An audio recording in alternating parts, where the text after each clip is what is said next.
Please remain standing while we sing together the national anthem.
Ms. Catherine Martin, an officer of the Dalhousie University, of which we are so proud, and also a member of the Board of Governors of the University of King's College, will address convocation.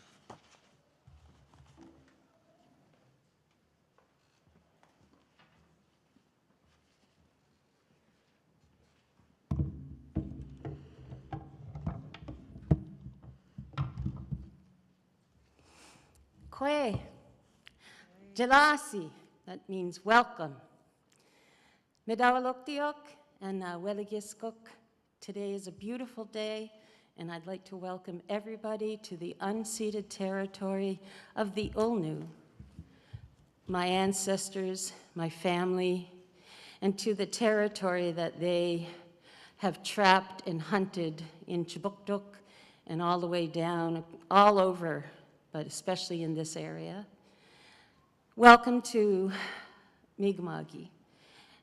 And today is a great day of celebration, and Mi'kmaq love to celebrate joyful and wonderful occasions, and we want to celebrate your accomplishments today. And I also, at this time, would like us all to take a moment of silence and remember the little children here, but especially in Texas today. And let's send them, the parents and the families, our prayers.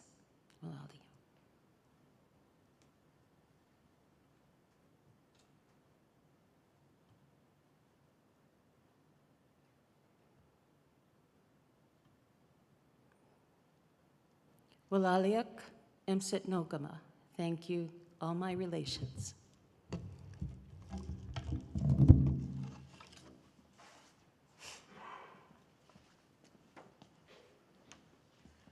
And if you'd please remain standing, our college chaplain, Dr. Ronell Ingalls, will now say the college prayer.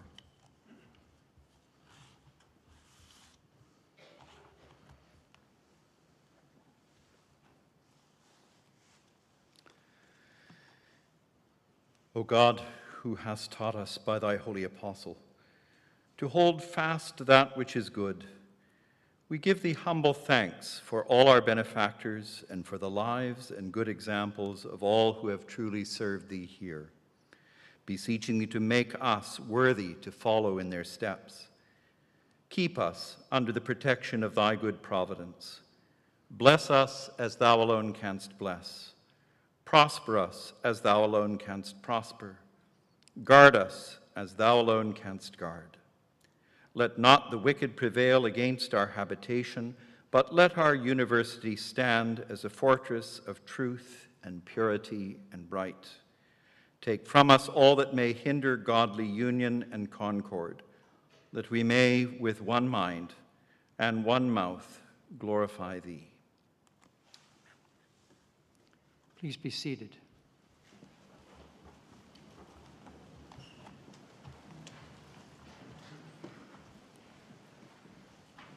Don't think that our President and Vice Chancellor requires a long introduction, and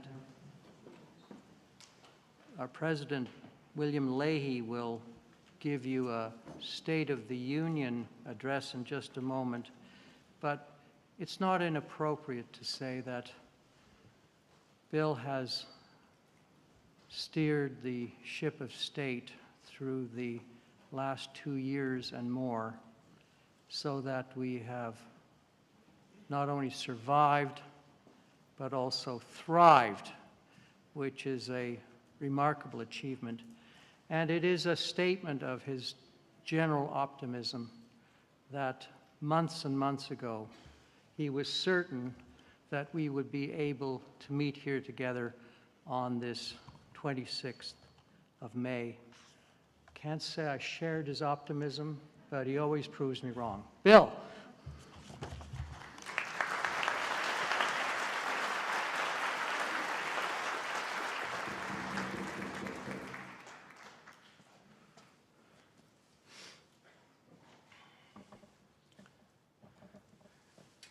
Good afternoon, everyone. Thank you, Tom. Madam Chancellor, President Saini, colleagues, families and friends of the graduates, and most importantly, members of the class of 2022, you're here.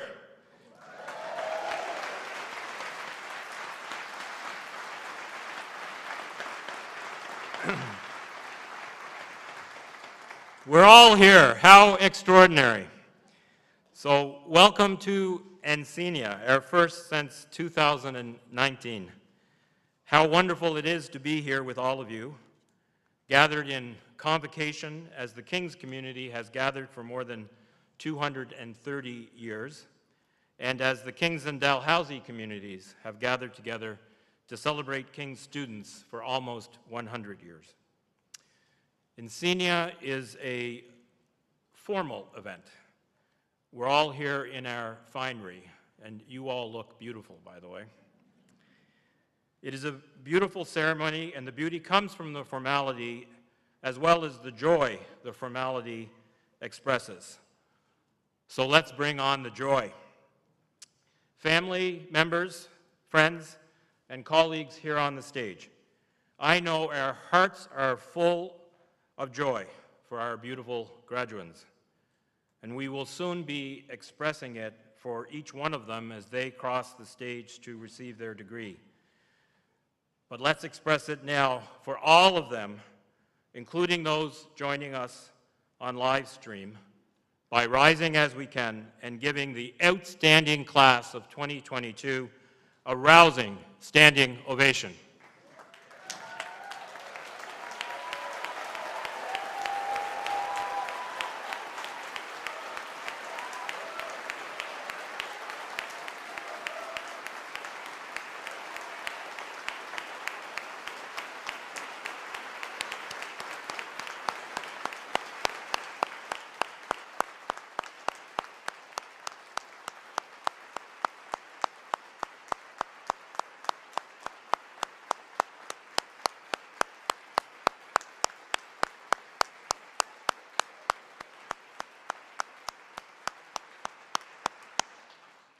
Well, my team was very good, because graduates, it's time to return the favor. There's many fewer of you, but I've heard you make noise before.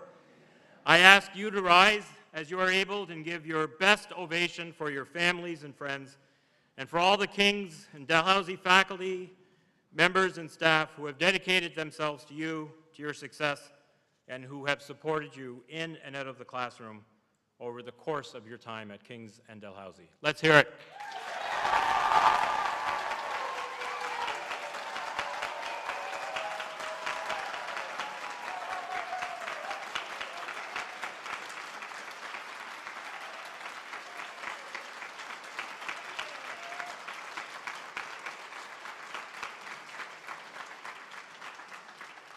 Your team's pretty good too. Thank you, Catherine Martin, for welcoming us to the territory of the Mi'kmaq. We acknowledge that we gather to celebrate on unceded Mi'kmaq land as guests of the Mi'kmaq under the treaties of peace and friendship by which Mi'kmaq sovereignty over these lands was acknowledged and accepted. I acknowledge the African Nova Scotian communities that are among the founding communities of this province. We honor the resilience of these communities and their many contributions to Nova Scotia and the country and beyond. President Saini, it is a real pleasure to be honoring our graduates with you. Within days of your arrival at Dalhousie, you made it clear that you regarded the association between Dal and Kings, a very legal concept, as a true partnership by inviting me to join you in launching a coordinated response to the pandemic. You and your colleagues have been unstinting in supporting Kings since the first days of the pandemic, and you have been an exemplary colleague. Even though we are in the Rebecca Cohn, I hope you don't mind if I take this opportunity, after 2 years of mostly virtual collaboration, to say, welcome to Kings.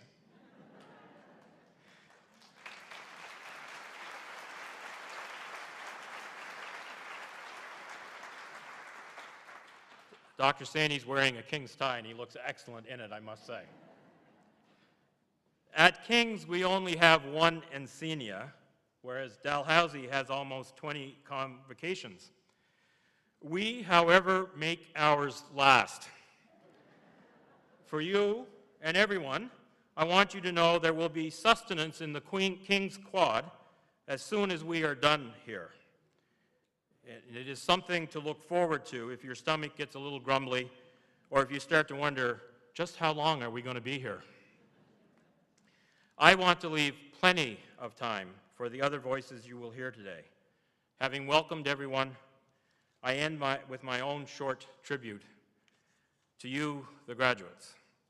I do so recognizing the diversity of your experiences, depending on whether you are about to receive your first degree or a postgraduate degree. And here I would like to give a shout out to our BJ, MJ, and MFA students, some of whom are visiting King's and Dalhousie for the very first time for this ceremony.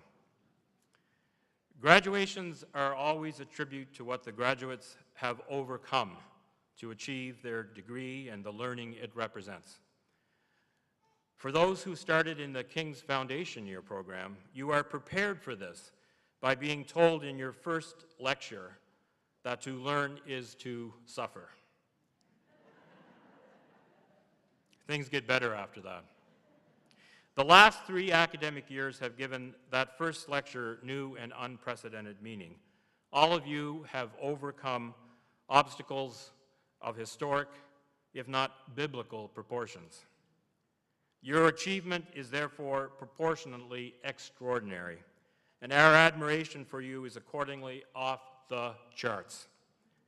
Congratulations, and thank you for being the inspiration we all have needed and still need, and the world needs, as we reckon with injustices of our past and present and strive to chart a just future.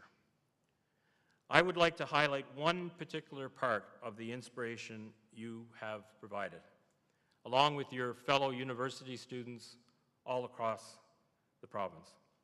The burden of our response to the pandemic has fallen heavily on you and young people and students of all ages everywhere. Along with the graduates of 2020 and 2021, and those who will graduate in the next few years, you have been extraordinary in how you have carried those burdens in your commitment to each other, the wider community, and the public good. Whether you are from Nova Scotia or not, across the last 3 academic years, you have all been outstanding Nova Scotians, and as such, you have been part of Nova Scotia's shining moment when we together made caring for others our collective priority. As one of your own, Hope Moon, wrote in Reflections on the Pandemic in August of 2020, "Your sacrifice for the greater and common good has been rooted in love." And I agree with Hope that the smallest acts of love can sustain our hope for a better world, and that if we continue to care for each other, to hold space to grow for each other and ourselves, then there is space for the world to become better too. During your time at King's, and with increased intensity during the pandemic, you have worked to make King's a safer university, and a university that contributes to reconciliation, and is working hard on equity, diversity, inclusion, and accessibility. You have called upon your university not only to follow your example, but to take on the role of leadership in this work, and to take the burden of it from the students who will follow you. In both ways, you have demonstrated your hopefulness for the future, and a better future we can and must create at King's and beyond. You have left a mark upon your university, and those of us you leave behind. In honor of your work, your contributions, your example, King's must change to make what is already right about King's available to those for whom it has been beyond reach, and for those of you and for those who have not been welcomed here. King's must also change to be enriched by the gifts of those who will decide a changing King's is for them after all. To make these words into reality, all of us have to be as determined and as loving as you have been. Graduates, we are brimming with confidence for what you will achieve and contribute, and for the difference you will make. Here you will be missed and remembered with affection and admiration. Let's stay in touch. I know you will be kind, but be sure to be kind and forgiving to yourself. With our Chancellor and President Saini, my faculty, staff, and Board of Governors colleagues, and with our alumni, I look forward to enjoying the rest of this great celebration with you and your family and friends as you become our newest alumni. Thank you.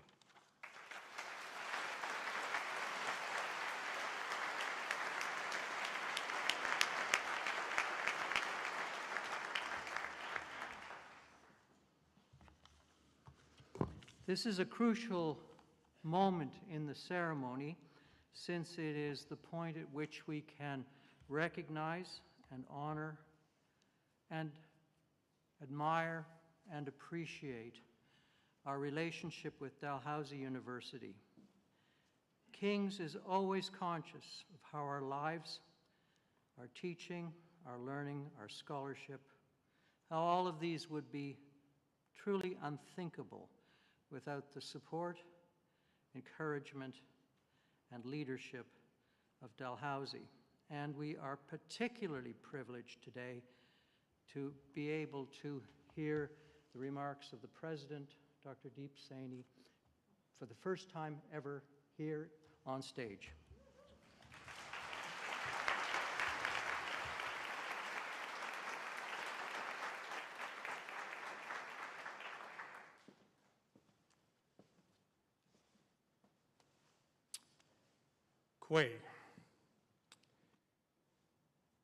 Madam Chancellor, President Leahy, members of the academic procession, friends and family members, honored guests, and most importantly, graduates.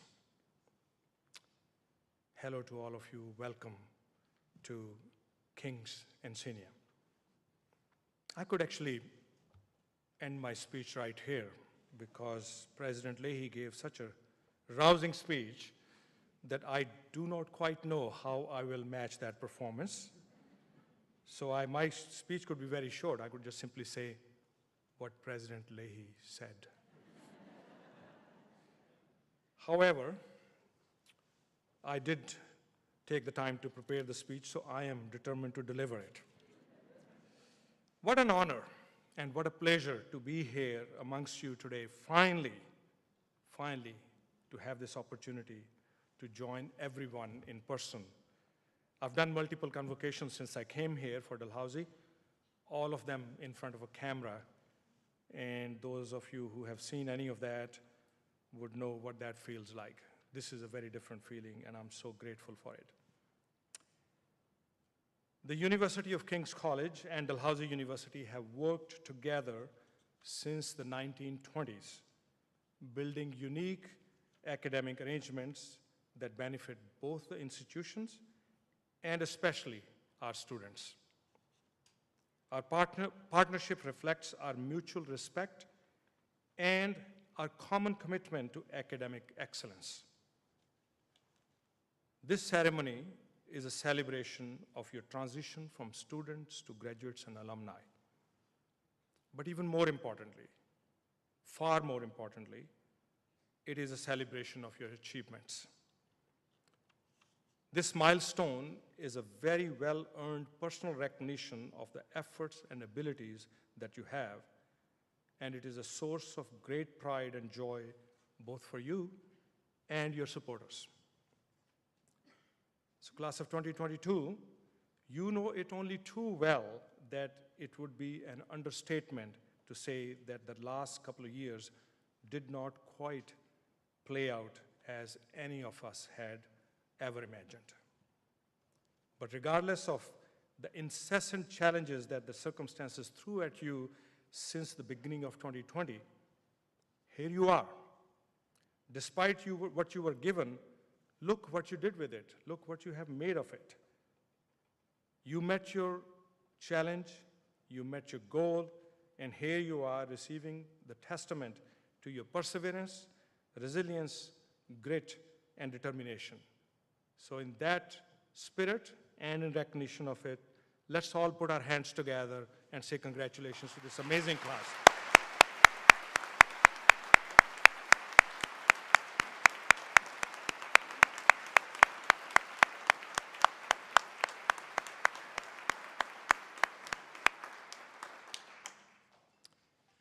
I know it wasn't the student experience that you had imagined, but you overcame great obstacles to make it to this day.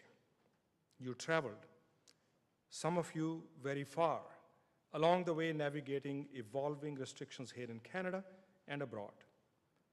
You adapted and collaborated and made the most of online learning, gaining new skills and insights, and in the process, helping first create and then refine a whole new paradigm for how the university education will be delivered and received.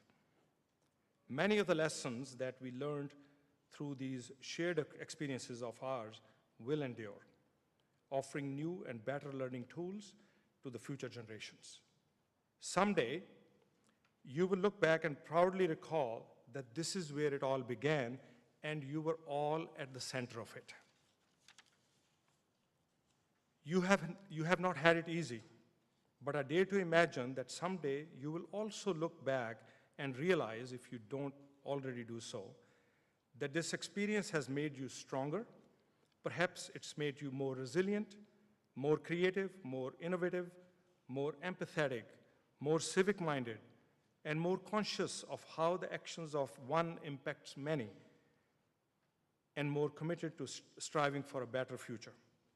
And these are precisely the traits and qualities that the world needs today. Over these past 2 years, the phrase, the new normal, has become an increasingly familiar part of our lexicon. However, if you think about it, for the society to enter a new normal is nothing unique in itself. After all, the human history is replete with major turning points of very similar magnitude. So what's unique about this particular new normal? The uniqueness of this particular new normal resides in the confluence of the daunting and often wicked challenges that it coincides with. What are these challenges? They're familiar to you, but let me list a few. Climate change and its looming impacts. The recognition on an unprecedented scale around the world that historical wrongs must be righted. New global public health challenges and the imperative to find solutions for those. The need to feed a projected population of 9 billion people without destroying the planet. And as Kathy Martin said, the challenges that we have in our neighborhoods, the increasing incidents of gun violence with unimaginably, unspeakably tragic results as we have seen in the last few days. And of course, the challenges to democracy, peace, and global order. I'll stop there lest I should depress you, because that's not the point of this. The task surely that lies in front of you will not be easy. It will indeed demand a great deal of you. But the point of what I'm saying is that your generation has demonstrated again and again that you have what it takes to overcome extreme circumstances. When I see you, my apologies. When I see what you have overcome over the past 2 years, when I see what extreme circumstances you have dealt with, when I see what you have accomplished, and particularly when I see what you have become as a result of all of this, I feel very confident that the world is in very, very competent hands. Today is a big day. As you cross the stage today and become a member of the worldwide community of University of King's College graduates, you join a very distinguished group that has in fact already left an indelible mark in various societies around the world. I have no doubt that you will uphold this tradition, and the years to come will see you too achieving great things, not just for yourselves, but things that you will achieve for this world in the process of making this world a better place. For all universities, no matter where we are, our graduates are our greatest source of pride and joy. So on behalf of Dalhousie University and the University of King's College, please accept my heartfelt congratulations and very best wishes for a very brilliant future that I'm certain lies ahead of you, and I know that you richly deserve. Thank you very much.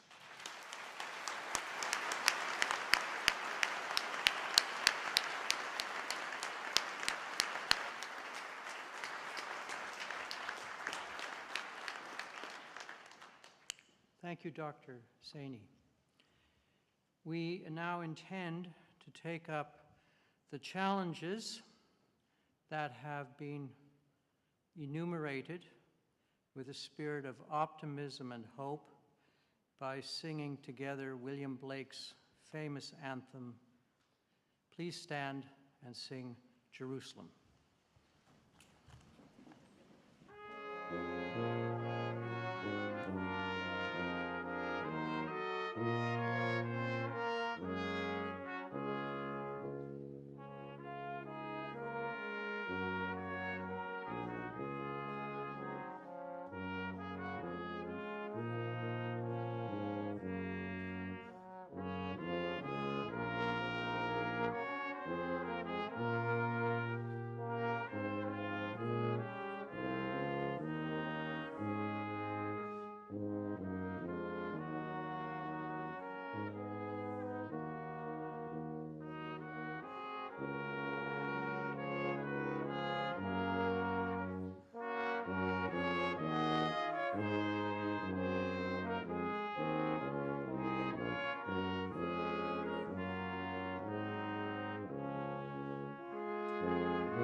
seated.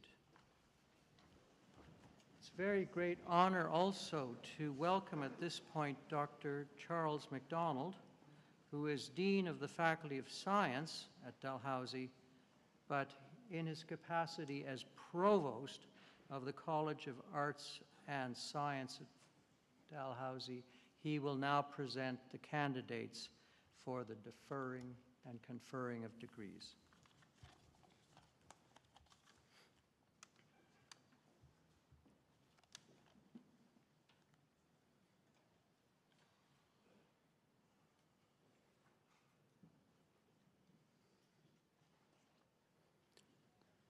Mr. President, I have the honor to present to you the following candidates who have fulfilled the requirements for the degree of Bachelor of Arts. By the powers vested in me by the Senate of Dalhousie, I confer the degree of Bachelor of Arts on the following candidates. Do you want to do the offering for these? Your card. Solely. Is it Appleby? Aaron Mackey Appleby, Bachelor of Arts with honors in both Environment, Sustainability, and Society and History, first-class honors.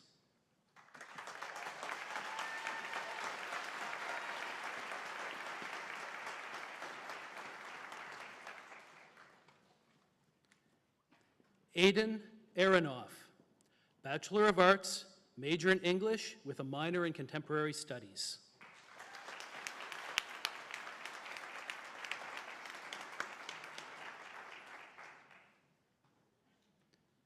Cameron Francis Barrett, Bachelor of Arts with honors in Classics, first-class honors.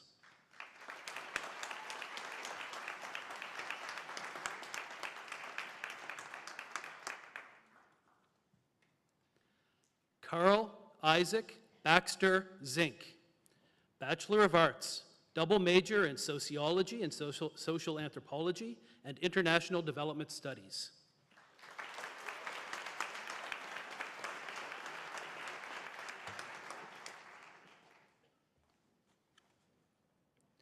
Aidan Alexandra Bueller, Bachelor of Arts, major in Law, Justice, and Society, with a minor in Contemporary Studies, with distinction.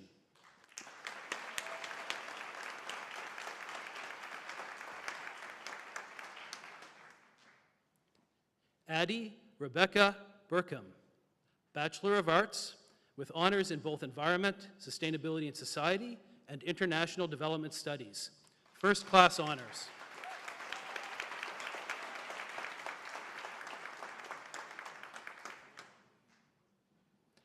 Angus Edward Cochran, Bachelor of Arts, double major in History and English, with distinction.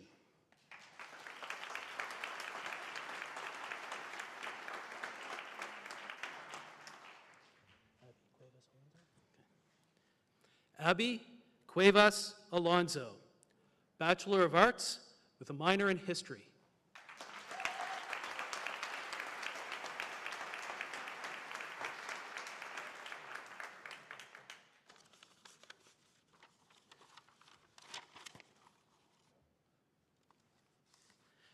Aaron Allen Brimacombe, major in Spanish and French with a minor in Chinese Studies, with distinction.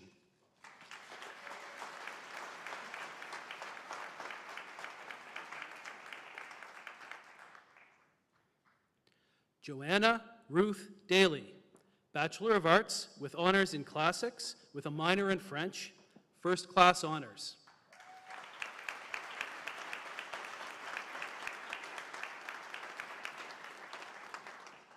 Abby Jane Dalton, Bachelor of Arts, major in English with a minor in History.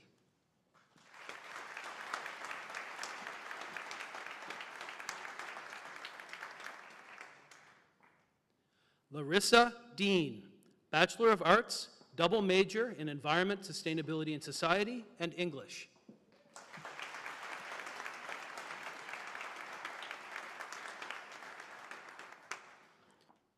Maria Linnea Dennison, Bachelor of Arts, double major in political science and international development studies with distinction.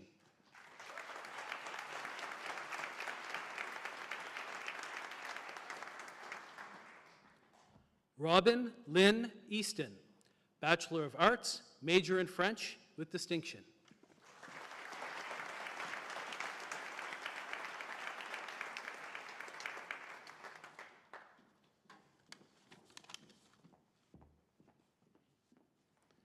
Cornelius von Heil Escaravage, Bachelor of Arts, major in History.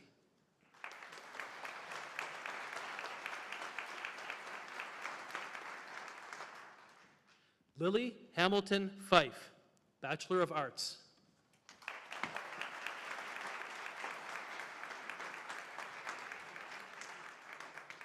Isaac Cameron Granger, Bachelor of Arts, with honors in classics with a minor in religious studies, first-class honors.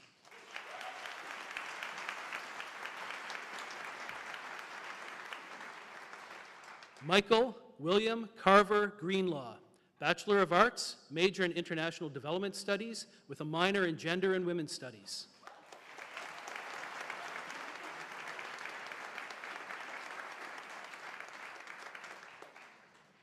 Taryn Joyce Hanrahan, Bachelors of Arts with an honors in theater, first-class honors.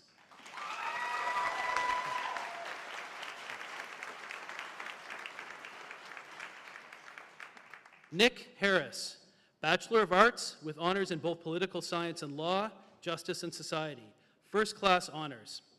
Eric Dennis Gold Medal in political science, the University Medal in law, justice and society.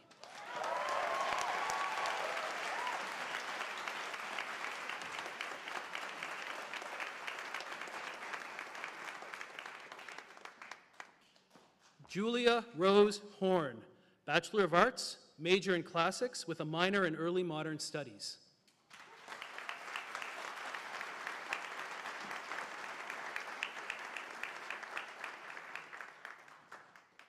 Jordy Olson House, Bachelor of Arts, double major in history and English.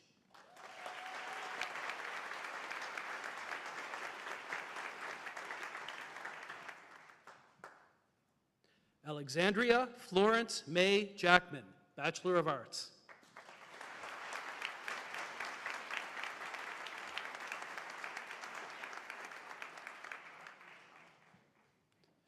Joshua Kenneth King, Bachelor of Arts, double majors in political science and law, justice and society.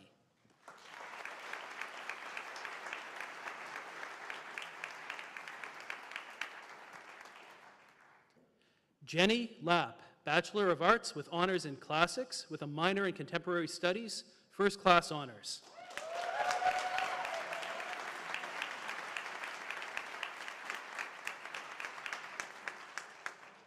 Camille Legere, Bachelor of Arts, double major in gender and women's studies and creative writing.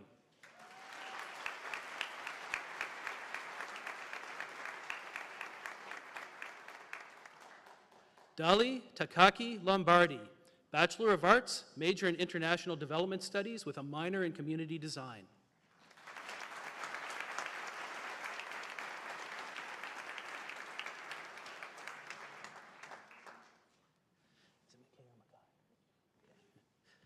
Lindsay McKay, Bachelor of Arts, major in history.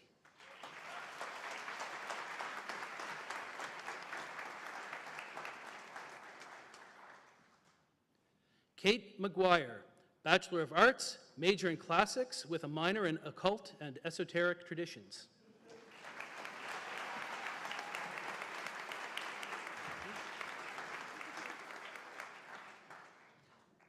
Katie Marson, Bachelor of Arts with honors in both sociology and cinema and media studies with a minor in contemporary studies.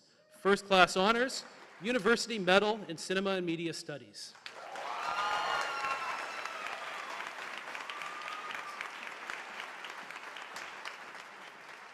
Anna Doris Millman McCarthy, Bachelor of Arts, major in history with a minor in English.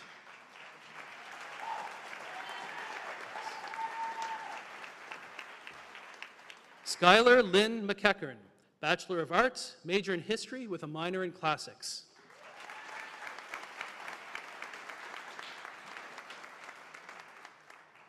Madeline Dawn McIver, Bachelor of Arts, double major in philosophy and creative writing.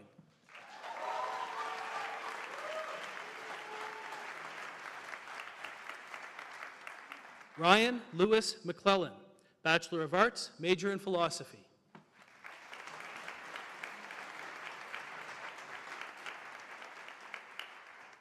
Margaret Helen McLennan, Bachelor of Arts with honors in both Environment, Sustainability and Society, and International Development Studies. First class honors.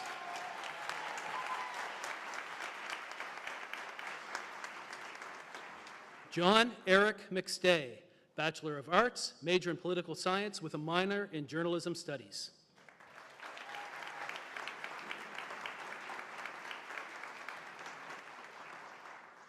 Jamie Mizzen, Bachelor of Arts, major in Political Science.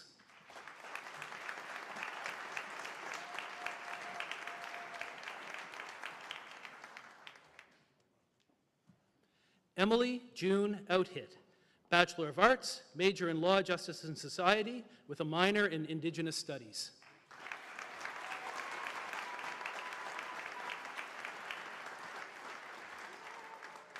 Leah Parker, Bachelor of Arts, double major in Psychology and Law, Justice and Society.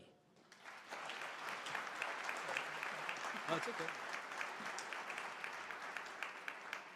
Owen Kipling Powley, Bachelor of Arts with a minor in Political Science, with honors in Political Science, with a minor in Economics, first class honors.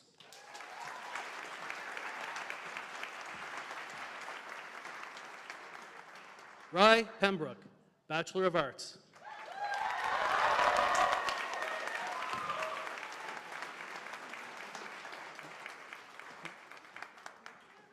Mira Rayson, Bachelor of Arts, major in Environment, Sustainability and Society, and Cinema and Media Studies.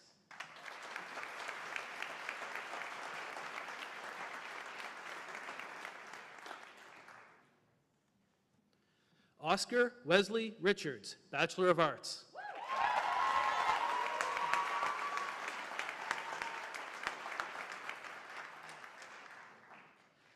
Catherine Linnea Richter, Bachelor of Arts with honors in Law, Justice and Society, first class honors.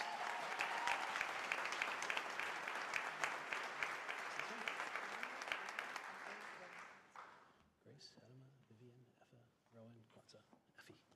Okay, Effie. Grace, Adama, Vivian, Effa, F.A., Rowan, Kwanzaa. Bachelor of Arts.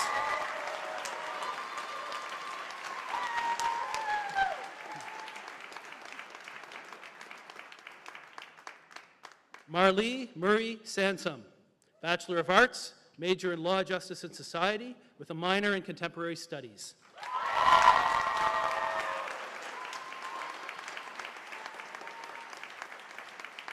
Maria Khan Sarhadi, Bachelor of Arts.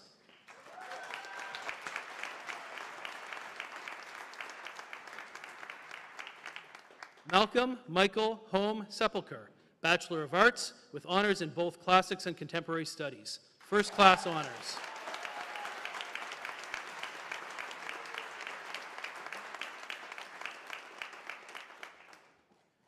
Leah Dawn Danielle Simoneau, Bachelor of Arts with honors in both International Development Studies and Social Anthropology, with a minor in Journalism Studies. First class honors.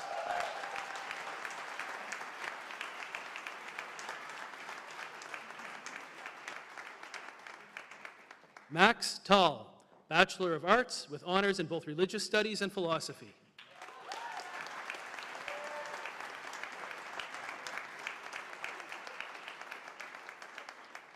Sadie Kathleen Watson, Bachelor of Arts, major in Political Science.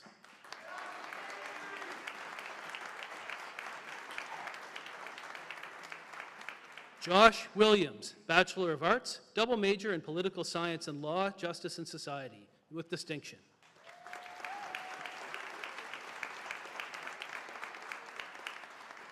Angus Gordon Wilson, Bachelor of Arts with honors in classics, first-class honors.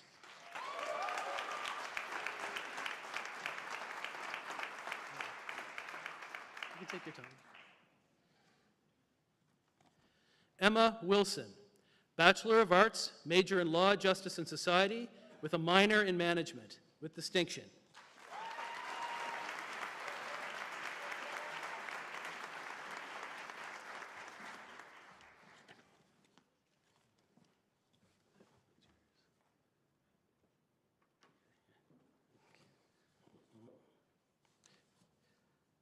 Mr. President, that concludes the list of those candidates who are here today to receive the degree of Bachelor of Arts.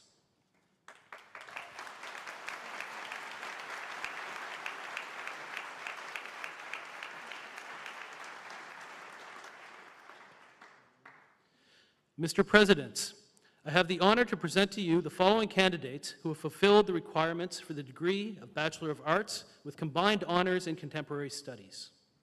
By the powers vested in us by the Senate of Dalhousie and King's Convocation, we confer the degree of Bachelor of Arts with combined honors in Contemporary Studies on the following candidates. Meg Collins, Bachelors of Arts with honors in Contemporary Studies and English.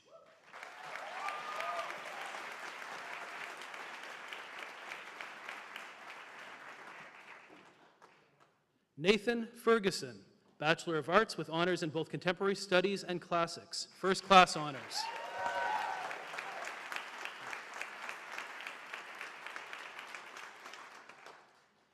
Patsy Josephine Genoux, Bachelor of Arts with honors in Contemporary Studies and English, first-class honors.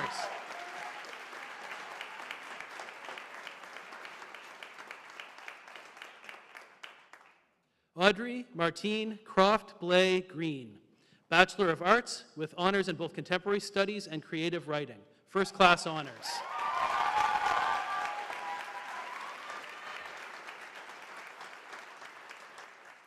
Abigail Eileen Hunter, Bachelor of Arts with honors in both Contemporary Studies and Law, Justice, and Society.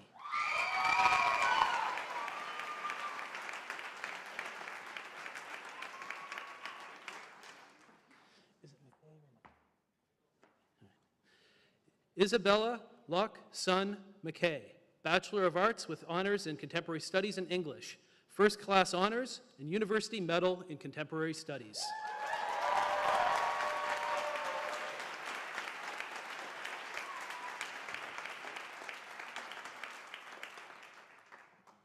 Hannah May Perry, Bachelor of Arts with honors in both Contemporary Studies and Sociology.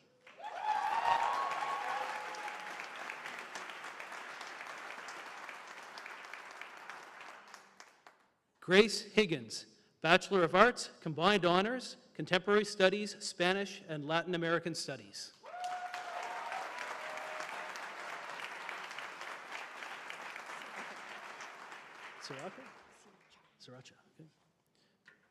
Sriracha Rebecca Turner Houghton, Bachelor of Arts with honors in both Contemporary Studies and Spanish.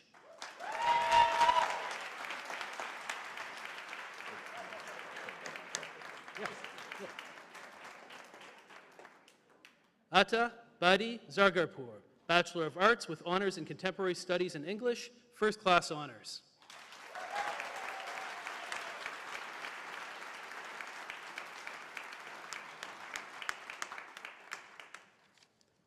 Mr. President, that concludes the list of those candidates who are here today to receive the degree of Bachelor of Arts with combined honors in Contemporary Studies.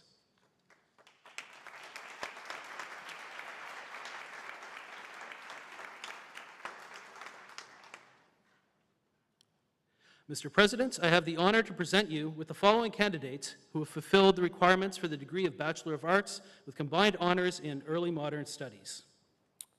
By the powers vested in us by the Senate of Dalhousie and King's Convocation, we confer the degree of Bachelor of Arts with combined honors in Early Modern Studies on the following candidates. Lucy Louise Carolyn, Bachelor of Arts with honors in both History and Early Modern Studies, first-class honors.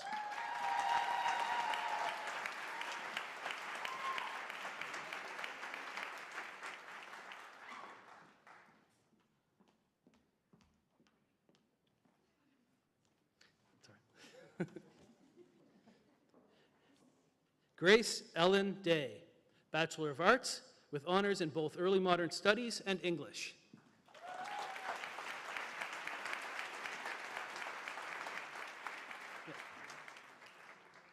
Charlotte Anna Friesen, Bachelor of Arts, with honors in both Early Modern Studies and Gender and Women's Studies, First Class Honors, University Medal in Gender and Women's Studies.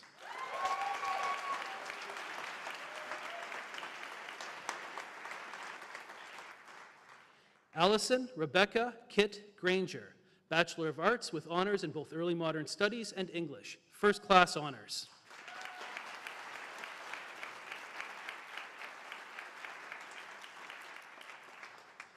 Sophie Camilla Lawal, Bachelor of Arts, with honors in both Early Modern Studies and English, with a minor in Medieval Studies, First Class Honors, University Medal in Early Modern Studies.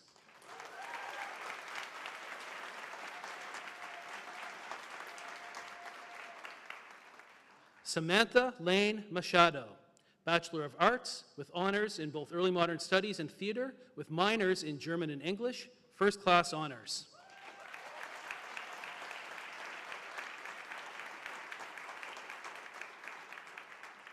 Emma Diane Oliver, Bachelor of Arts, with honors in both Classics and Early Modern Studies.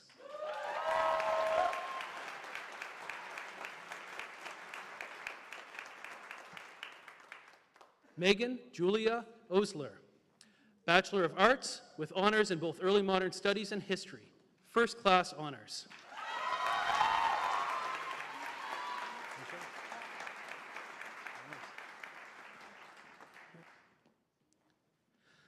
Lara Van Deventer, Bachelor of Arts, with honors in both Early Modern Studies and Law, Justice, and Society, First Class Honors.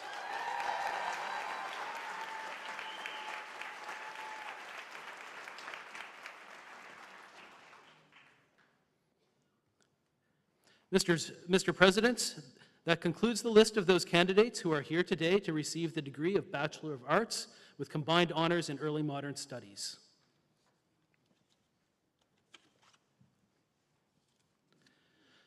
Mr. President, I have the honor to present to you the following candidates who have fulfilled the requirements for the degree of Bachelor of Arts with combined honors in History of Science and Technology. By the powers vested in us by the Senate of Dalhousie and King's Convocation, we confer the degree of Bachelor of Arts with combined honors in History of Science and Technology on the following candidates. Sammy Goldberg, Bachelor of Arts with honors in both History of Science and Technology and Philosophy, First Class Honors.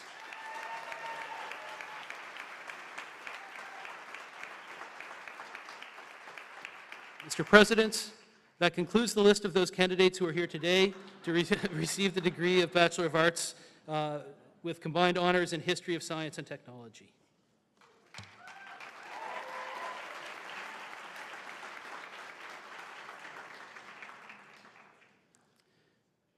Mr. President, I have the honor to present to you the following candidates who have fulfilled the requirements for the degree of Bachelor of Science. By the powers vested in me by the Senate of Dalhousie, I confer the degree of Bachelor of Science on the following candidates. Jenna Marie Bain, Bachelor of Science, major in Psychology.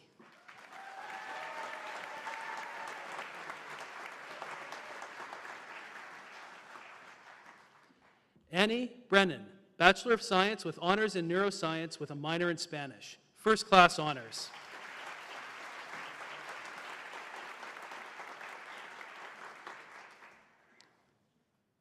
Elif Ekin Irk, Bachelor of Science, double major in Psychology and Creative Writing.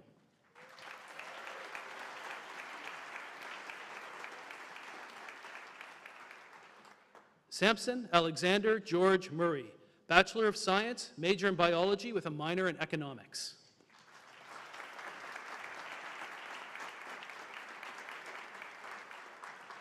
Cameron John Darren Nyman, Bachelor of Science, major in Microbiology and Immunology with a minor in History of Science and Technology.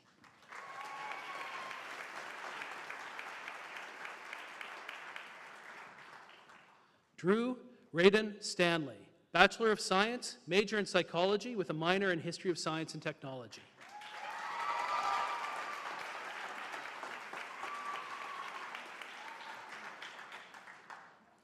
Rosa Tuta, Bachelor of Science with honors in both Earth Sciences and Chemistry.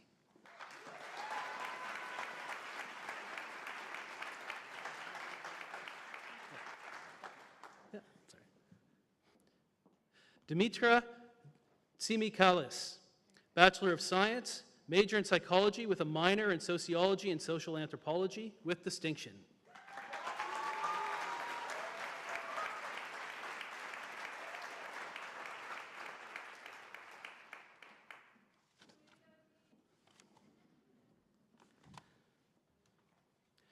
Mr. President, that concludes the list of those candidates who are here today to receive the degree of Bachelor of Science.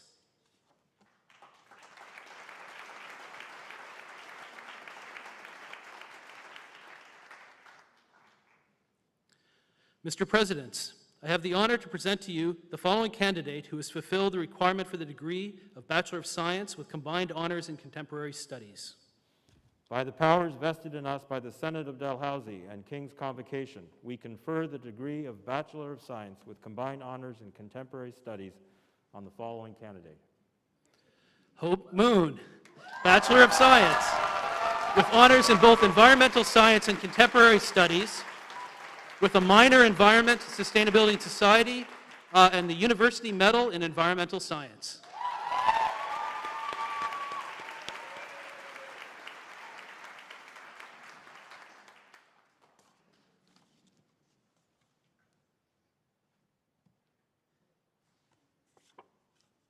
And that concludes the list of those candidates who are here today for the Bachelor of Science combined honors in Contemporary Studies.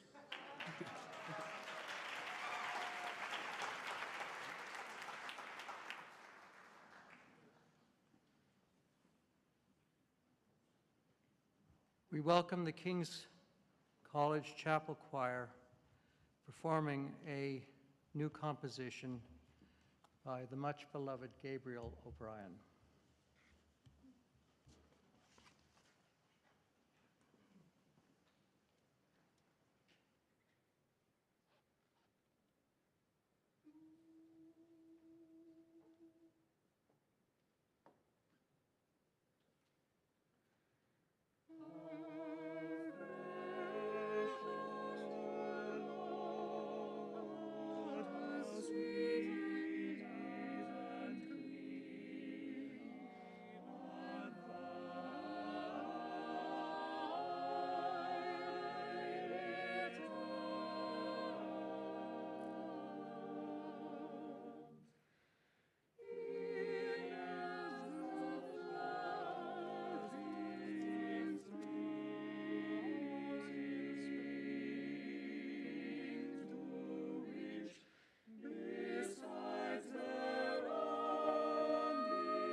The King's College Chapel Choir, under the direction of Garth McPhee, brilliant organist and huge friend of King's.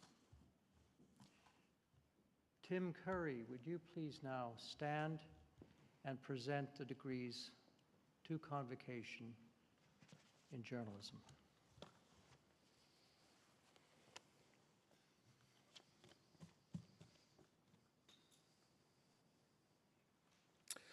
Madam Chancellor, I present to you the following candidates to receive the degree of Bachelor of Journalism with honors. Causa vivus convocationis istvud gradus vardi conformantur anedgotia igitur procedamus.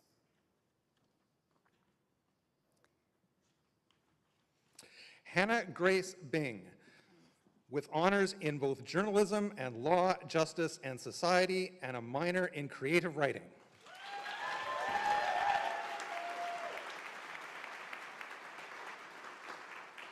Hannah Grace Bryanton.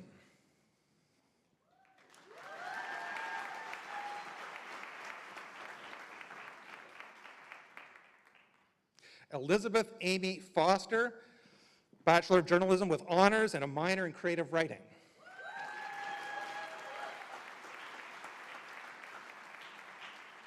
Lane Stern Harrison, Bachelor of Journalism with honors, first class honors.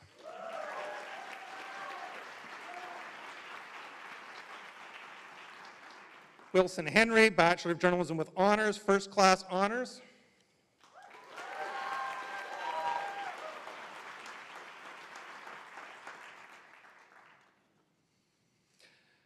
Kaya Brianne Usanoya, Bachelor of Journalism honors with a minor in early modern studies and first class honors.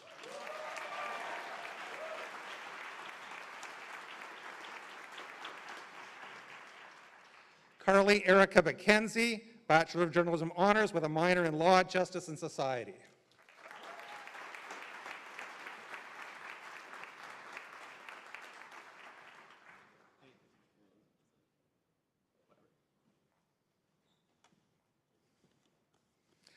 Alec Martin, Bachelor of Honors with a minor in music.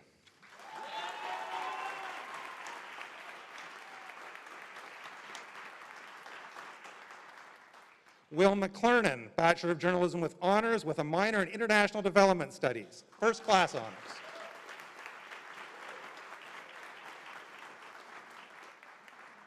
Darcy Isla Neal, Bachelor of Journalism with honors with a minor in Environment, Sustainability, and Society.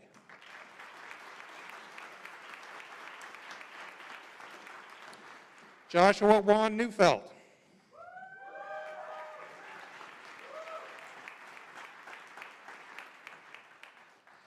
Cameron Blaine Robert Van Buskirk.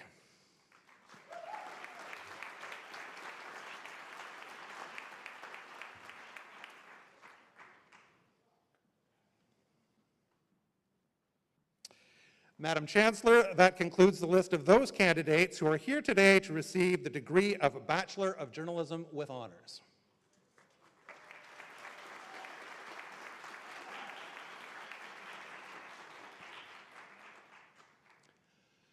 Madam Chancellor, I present to you the following candidates to receive the degree of Bachelor of Journalism. Auctoritati Maya et totius universitatis admitto te ad gradum baccalorii journalismi. Kaylee Gale Addis.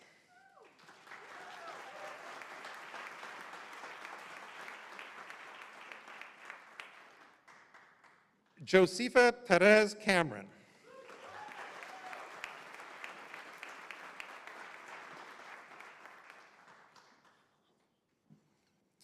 Sarah Jean Kremolowski, with distinction.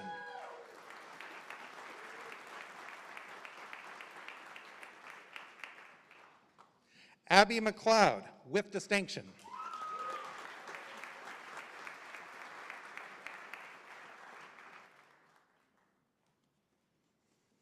Victoria Welland, with distinction.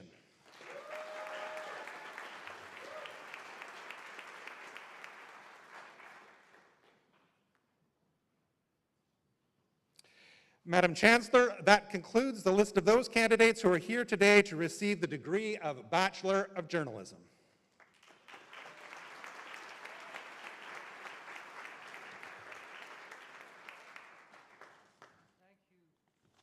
Professor Curry, and I now call upon Dr. Marty Leonard, Dean of the Faculty of Graduate Studies at Dalhousie University, to present those receiving degrees in graduate journalism. Mr. President, I present to you the following candidates to receive the degree of Master of Journalism. Auctoritate nobis sassanatu Dalhousiano et convocatione collegii regales data. Admittimus te ad gradum magistri journalismi. Rachel Emily Dial.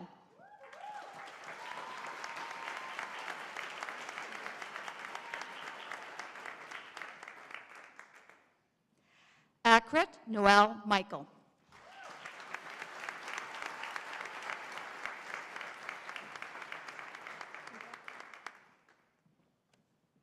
Stephanie Ann Roberts.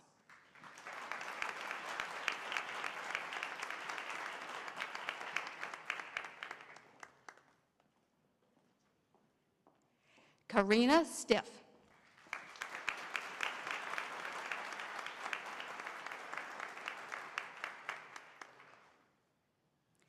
Mr. President, this concludes the list of those candidates who are here today to receive the degree of Master of Journalism.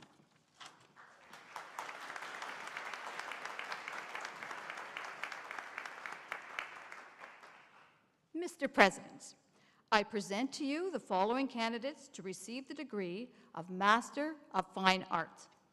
Auctoritate nobis e senatu Dalhousiano et convocatione collegii regalis data. Admittimus te ad gradum magistri artium elegantium. Elise Lauren Arsenault.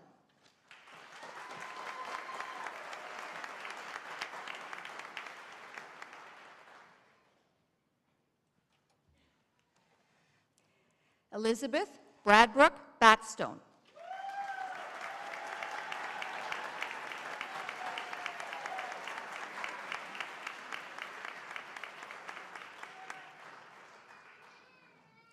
Alec Bruce.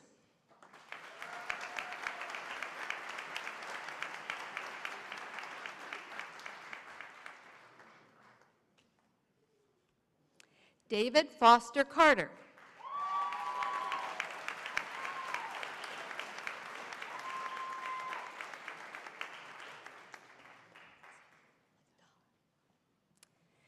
Seema Deepak Dhawan.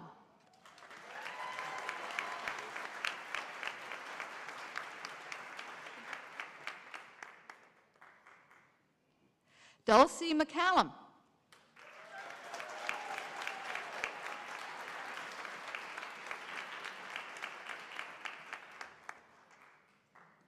Garrett John Mumberket.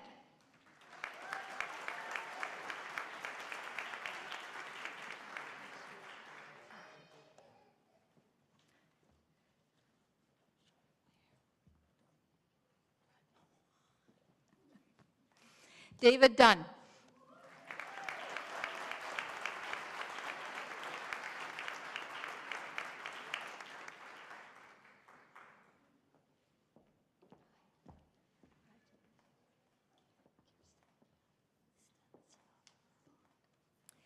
Kirsten Maria Stanislava Fogg.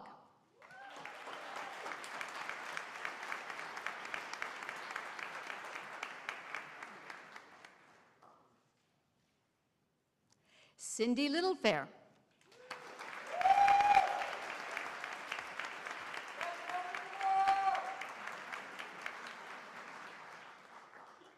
Tammy Stephanie McKenzie.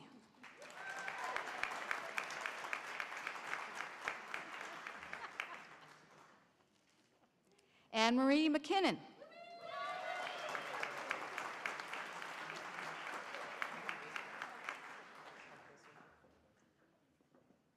Martha Ruth Fry Morrison.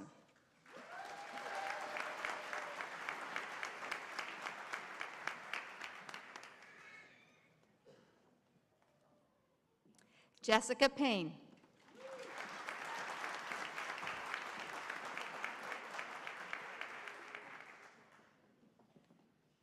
Adele Purdom.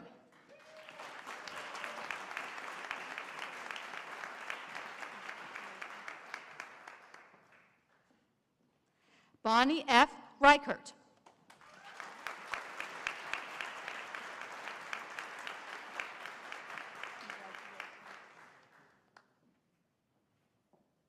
Jason William Schurz.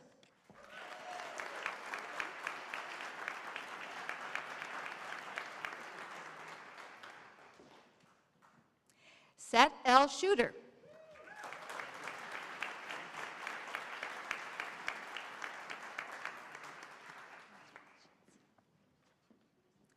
Peggy A. Walt.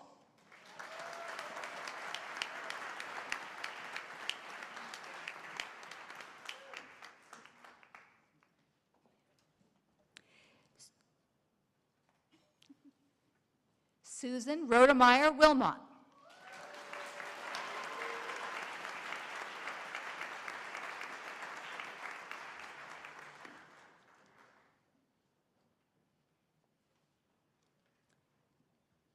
Mr. President, that concludes the list of those candidates who are here today to receive the degree of Master of Fine Arts.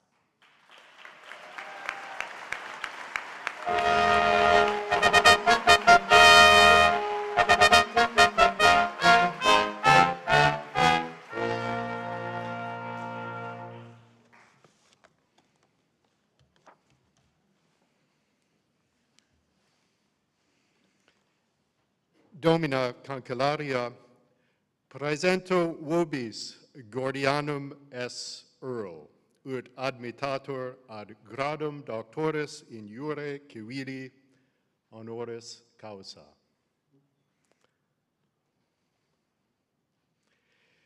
Though Gordon Earl's life story has been punctuated by firsts, his achievements in a long career in human rights, public administration, and politics should not be calculated primarily in terms of ordinal preeminence.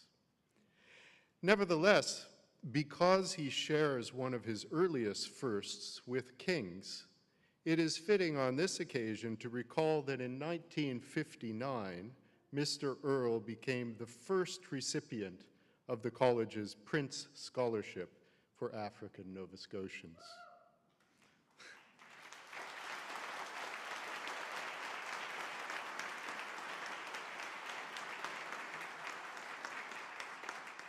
In 2018, soon after the scholarship was restored, Mr. Earl recounted that had it not been for the Prince, he may not have been able to attend university at all. Soon after he learned of the award, his father, a CN rail porter and the family's sole breadwinner, died suddenly. As for so many King's graduates over the centuries, Mr. Earl went on from King's to contribute much to communities beyond the Quad as a trailblazer in local, provincial, and national spheres. Mr. Earl began his career in public service working closely with Dr. H.D. Smith, a former King's president and Nova Scotia's first ombudsman, to establish that office and expand its compass. For 10 years, he was Nova Scotia's chief human rights officer and assistant ombudsman. A hallmark of those years was work in drafting the Nova Scotia Human Rights Act. He then took his expertise to the province of Manitoba, serving as ombudsman for 12 years there before returning to Nova Scotia to become Deputy Minister of Housing and Community Affairs. He was the first person of African descent to occupy any of these roles. After retiring from the public service, Mr. Earl entered politics as a successful candidate for the New Democratic Party in the riding of Halifax West in the federal election of 1997, becoming the first African Nova Scotian to sit in the House of Commons. He remained active in politics for the next decade, contesting elections in 2000, 2004, 2006, 2008, and 2011. In the realm of public advocacy, Mr. Earl spoke out in favor of a provincial inquiry into abuse at the Nova Scotia Home for Colored Children, and he was one of the first to call upon the federal government to apologize for the racist treatment of No. 2 Construction Battalion members during and following their service in the First World War. Since taking his initial degree at King's, Mr. Earl has been a loyal, active, and dedicated alumnus. In 1999, he was awarded the Judge J. Elliott Hudson Award by the King's Alumni Association. The Shokotan philosophy of karate, in which Mr. Earl holds a black belt, emphasizes humility, respect, compassion, and patience, as well as promoting inward and outward calmness. Its practitioners thus cultivate both discernment for mediation and the resolve to fight persistently when necessary. That same philosophy states that the aim of karate lies not in victory or defeat, but in the perfection of character. Madam Chancellor, in the arts of public service and governmental accountability, Gordon Earl has demonstrated perfection of personal character through dedication to community. For his leadership and example in a long career of firsts, I ask you to bestow on Gordon Sinclair Earl his first honorary degree, the Doctor of Civil Laws, honoris causa. Placetne, week convocationi, ut grados, doctores ignore, civili, confuator, and Gordinianum S. Earl vacatum. Placetne, vobis, domini doctores. Placet. Placetne, vobis magistri. Placet. Haec gratia, concessa, e sic pronuntio concessium.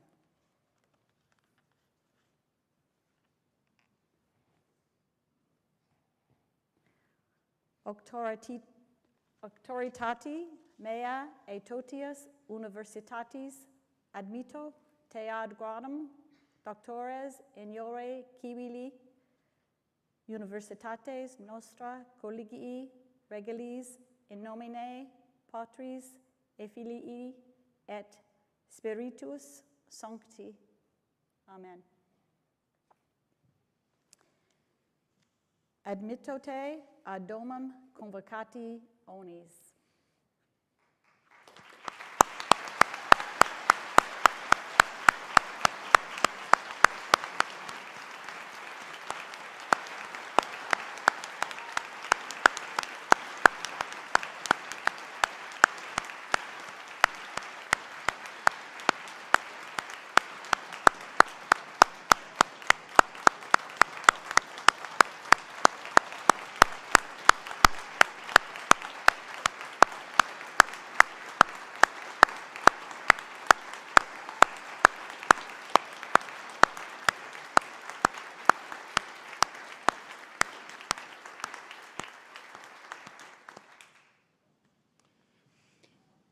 Domina Cancelaria, presento vobis Johannem Irving, ut admitator ad gradum doctoris in jure civili honoris causa.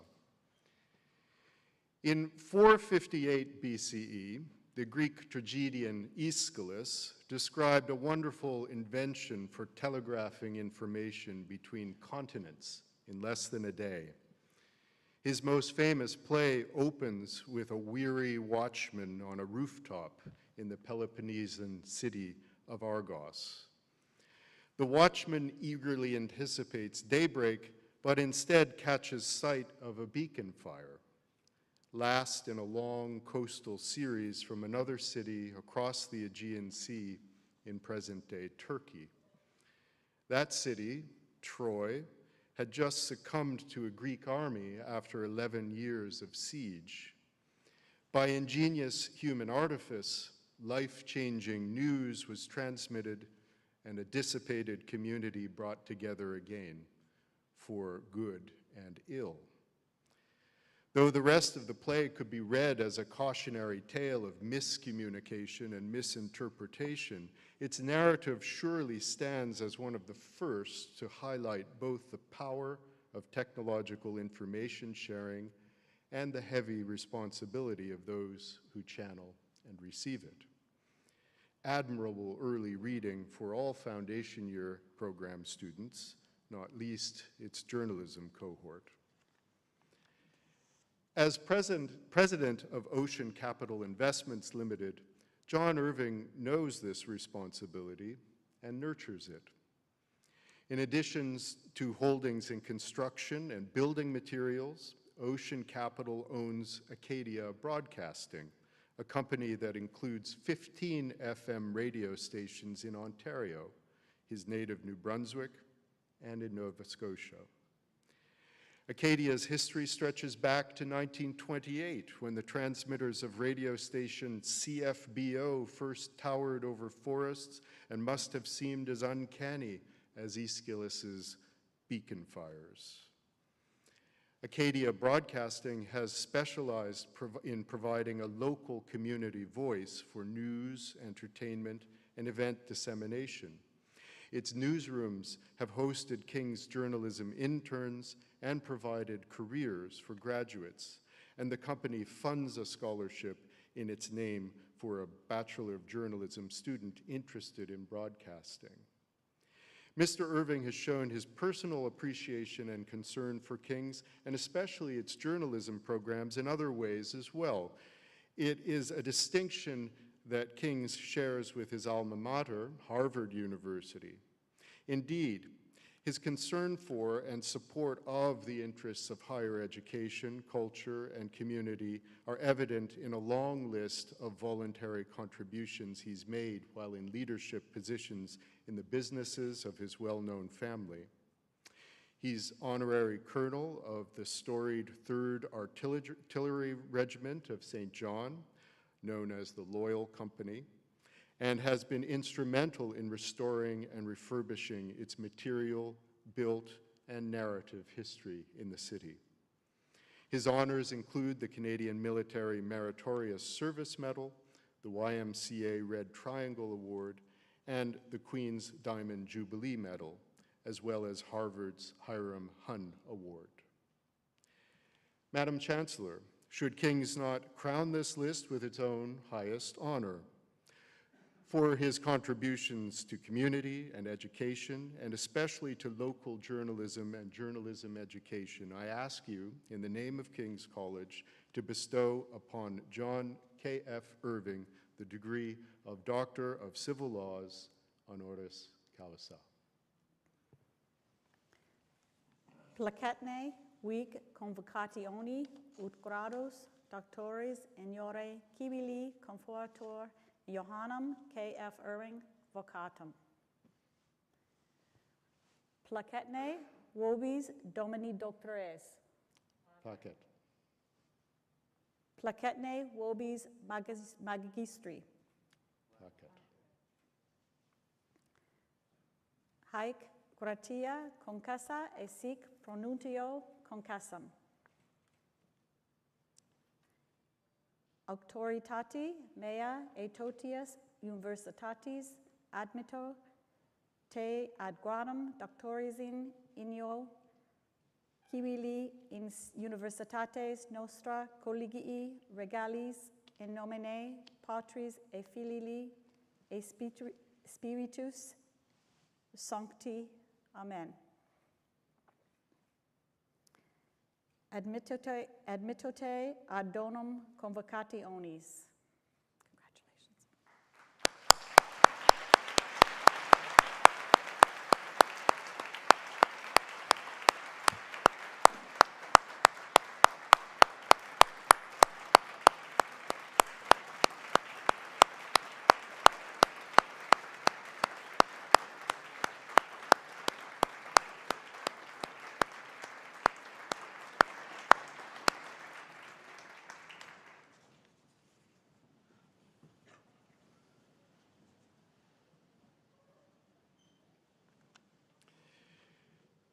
Domina Cancelaria, te orant obsecrantque professores doctissimi universitatis nostrae, ut Johannina Hathaway ad munus officiaque sociorum honoris causa venerabilis collegii regales admitatur.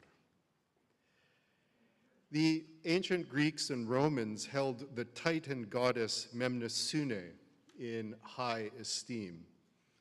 As veterans of the Foundation Year program know, both Homer and Virgil called upon the mother of the muses, memory personified, to inspire and inform their immortal words.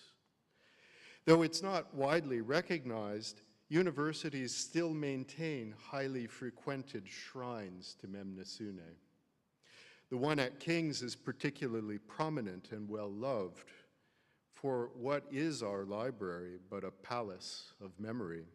Its shelves teeming with the minds of the collective past. Its books inspire and inform scholars at all stages. Not a few of them will repay the boon by adding their own volumes to its stacks. Its archives, too, lying literally at the foundations of our college, are a resource and responsibility that do far more than record done deeds. As accessible memory, they sustain its mission today and help us navigate its future. In her 27 years of employment at King's, Janet Hathaway assiduously curated and protected our memory palace. Through a series of appointments leading to that of assistant librarian for archives, Janet made our records recoverable, matching hours of subterranean labor in cataloging and organization with the production of multiple fonds and finding aids. She was instrumental in preparations for King's 225th anniversary in 2014, creating a major exhibition of the university's history for community and public edification. Those were laurels enough to rest upon, and indeed, Janet formally retired the next year, only to be drawn back to the archives to work part-time in the realm that she knew and loved like no one else. At her return, she also adopted the apt role of anamnesis, taking minutes for meetings of the Board of Governors with a degree of detail, accuracy, and clarity that will make generations of her archivist successors thrill. The culmination of her expert service to King's, however, began in 2018. In a moment of need for the college, Janet agreed to leave retirement and become interim university librarian and archivist, a role she graciously filled for 3 years. In addition to her degrees in fine arts, library studies, and law, Janet Hathaway also holds a Bachelor of Journalism from King's that predates her employment there. It's a telling detail of her collegiate history, since through her career she kept the needs and interests of King's students clearly in view, whether by serving as subject specialist, academic integrity officer, minute taker for the Sexualized Violence Policy Committee, or by creating dozens of work opportunities for them while sharing her generous mentorship. Madam Chancellor, for her lifelong contributions to King's as an architect of memory in our building of books, I ask you to admit Janet Hathaway as a Fellow of the College, honoris causa.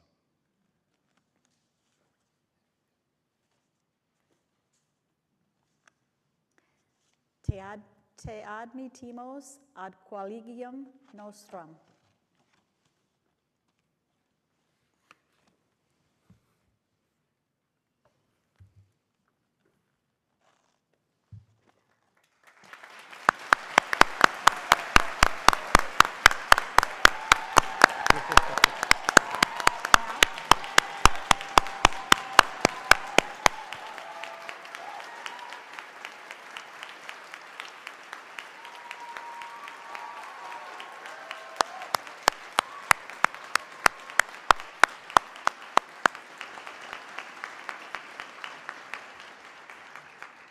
Please be seated.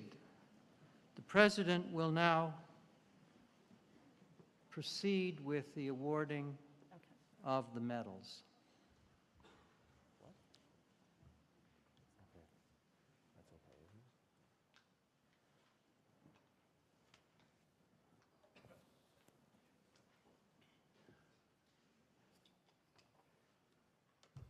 The Governor General's Medal, established in 1873, is one of the most prestigious awards that can be received by a student in a Canadian educational institution, and it is for exceptional academic achievement.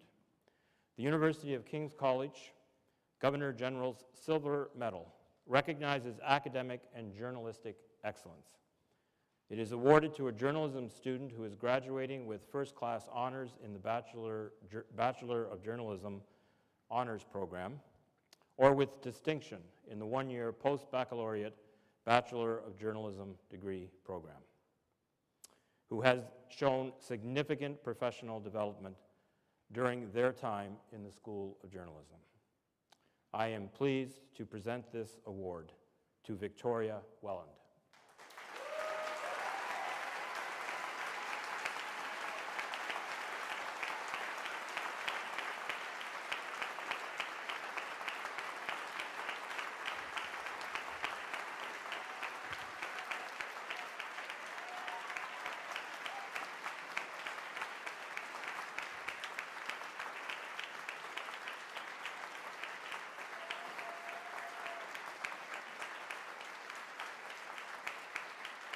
Victoria, I'm going to ask you to stand right here. You have to listen to me read very nice things about you, okay? Victoria Welland is a young journalist with an eye for strong visuals, an ear for amazing audio, and a nose for great stories. In the fall of 2021, Victoria came into the one-year Bachelor of Journalism program, keen to learn. In the news workshop, Victoria was up for any challenge. And if anything changed, she just rolled with it. She was preparing to cover a high-profile sexual assault case in court when the man accused was suddenly found dead. Police called it homicide. Victoria went to the scene and worked the phones. This was a weekend, and one communications official was not happy to hear from her. Undeterred, Victoria pushed on. She followed that story for days, diligent in her effort to find answers to questions she knew readers would have. And then she did stories about turtles and puppies because she's that flexible as a reporter. We say journalism is collaborative, and in the video workshop, students learned just how important this truly is as they put together a weekly show. Over and over again, Victoria proved herself to be an invaluable member of the team. She stood out for her attention to detail in her writing, production work, and visual storytelling skills. If you think seagulls exist, then you need to watch Victoria's story proving they don't. A light story on the gulls, perhaps, but her take on it exemplified how to hook the viewer, how to find the surprise in a story, and make us take a deeper look to see a common bird in a new way. Victoria worked with fellow BJ student Sarah Kremlowski to examine how the parole system fails Indigenous inmates. The story placed Mi'kmaq perspectives front and center, an example of how to report responsibly on Indigenous communities.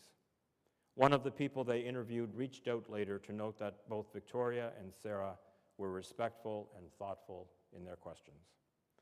During the advanced audio workshop, Victoria developed a compelling documentary about efforts to create an Indigenous-led land conservation project at Clooscap's Cave in Cape Breton. She went beyond the straightforward telling of the story to examine the political and cultural context and the historical and current threats to this sacred area the Mi'kmaq consider to be the center of the world. She also created a magical sound design for her documentary, recording interviews and nature sounds in the area of Clooscap's Cave, and she wove the telling of the legend of Glooscap in Mi'kmaq, read by Elder Albert Marshall, through her documentary in a beautifully poetic way. It gives me great pleasure and all my colleagues to present the King's Medal to Victoria Wellen. Congratulations. Your medal will come behind the introduction, but you'll get it, okay? Congratulations.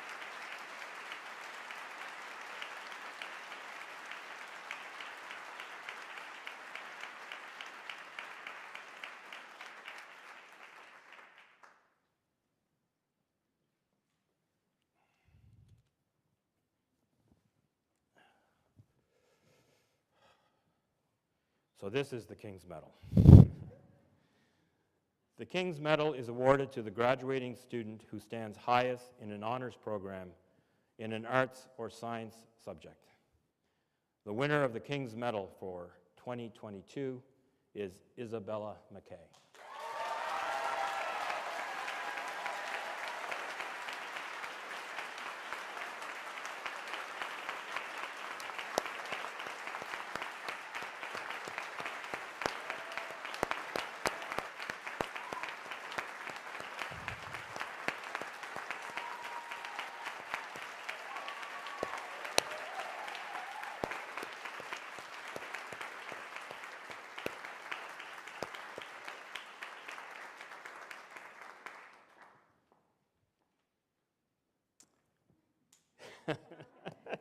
King's was not exactly on Isabella's radar when, at age 18 and just about to graduate high school in Victoria, British Columbia, she was looking for a university that would be a good fit for a curious, academically inclined young person with an interest in science and environmental justice who also happened to love literature and music.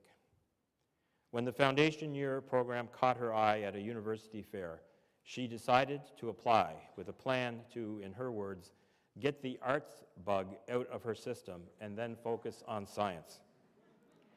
Isabella made her mark at King's even before she arrived here. She was offered the Sobey Scholarship, one of King's most prestigious and competitive awards. In the foundation year, she encountered not only great books, but also, she says, great professors. And there was plenty around to nourish her musical vibe. She joined the King's Chorus and learned to play the mandolin and the guitar in her spare time to jam in the quad with her many new friends.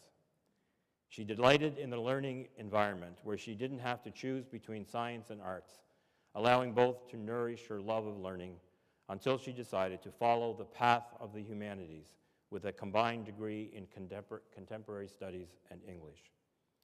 True to the spirit of the Sobey Award, Isabel also used her gifts in the service of her fellow students. As Communications Vice President at the King's Student Union, she advocated for their interests and wrote the content for the union website. University professors notoriously disagree on many things. But no kidding. But Isabella's professors were unanimous that every paper she penned, short or long, was an exquisitely crafted mini masterpiece.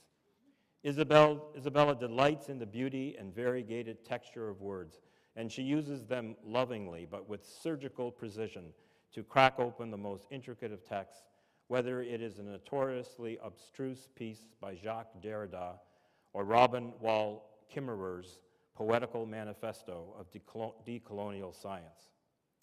Yet Isabella accords the same respect, rigor, and discerning eye to, for instance, her childhood favorites, Alice in Wonderland and Coraline, about which she wrote for one of her favorite CSP classes, of a paper she wrote in one of her English classes on Samuel Johnson and T.S. Eliot. Her professor commented that it was superb, lucid, expertly supported, clearly organized, and often trenchant, a first-rate piece of thinking and a pleasure to read. Isabella is not only a discerning reader of texts, but she also challenges their assumptions and underlying values. According to another testimonial, In her essay on feminist and communist critiques of Confucianism, Isabella epitomized the qualities of the very best King's students, a solid grasp of intellectual arguments in their historical and cultural context, along with incisive and nuanced critiques of diverse positions.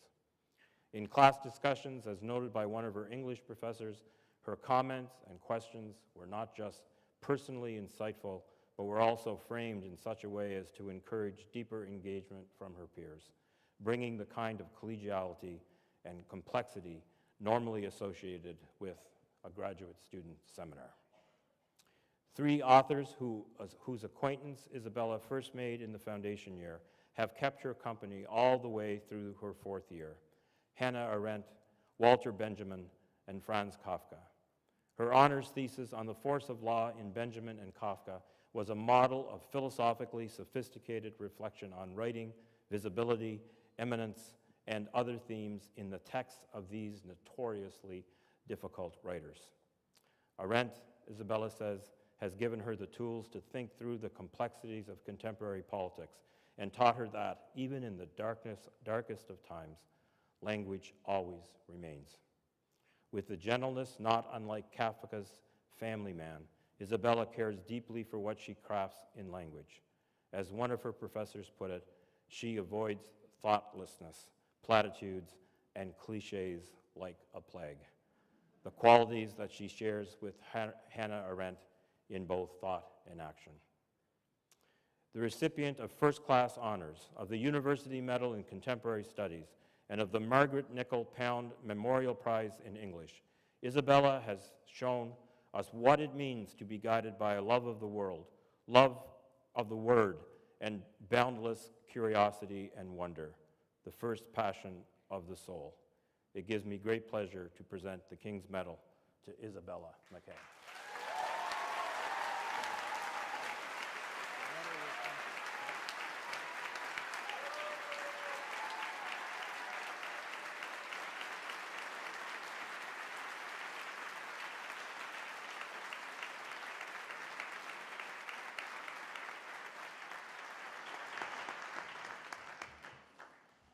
Inspired by these wonderful achievements, we respond by singing, "Be Thou My Vision." Please stand.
Please be seated. I now invite Doctor of Civil Law Gordon Earl to please address the convocation.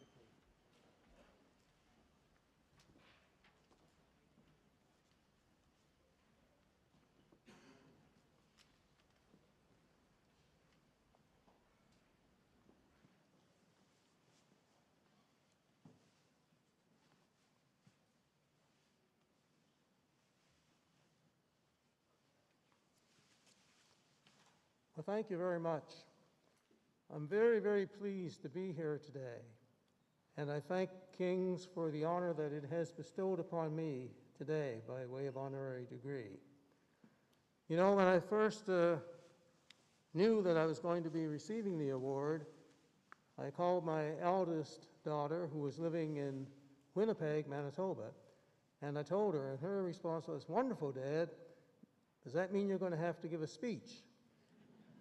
And I said, "Well, I don't think so. Maybe I'll be thanking them for it." I said, "But I'm just going to go there, relax, enjoy myself, and enjoy the honor that's been bestowed upon me."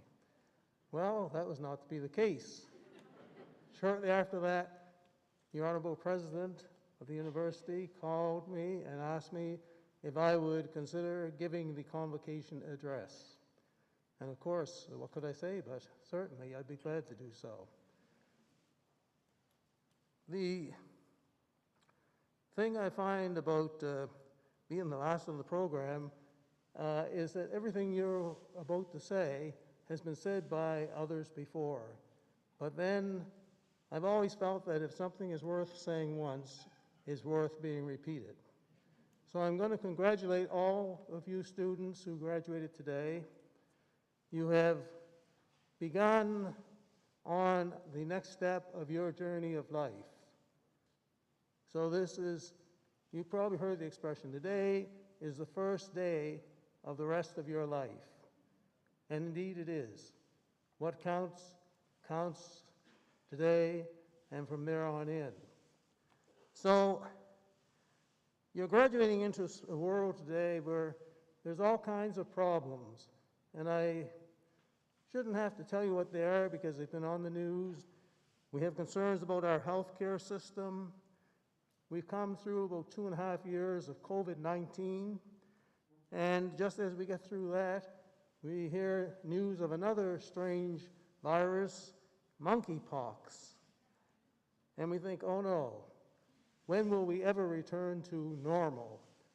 I think the reality is that what we are facing today will be our normal, and we'll have to continue to meet the challenges of the day. So, we look around at our world and we see so many changes with respect to climate change.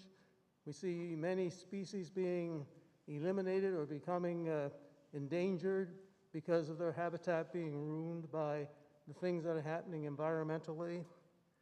There are wildfires going across the country, destroying people's homes and properties.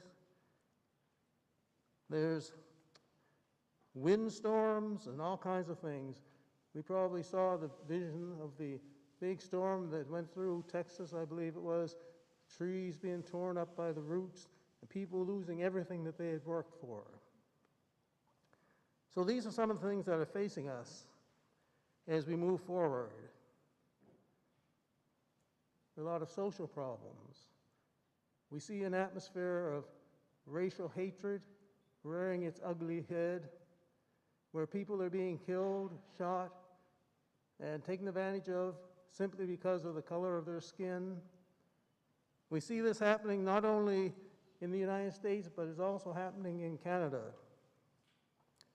We have a situation where we are living on land that was once occupied by our indigenous people, and yet when you look at their situation in life, they are worse off than so many others.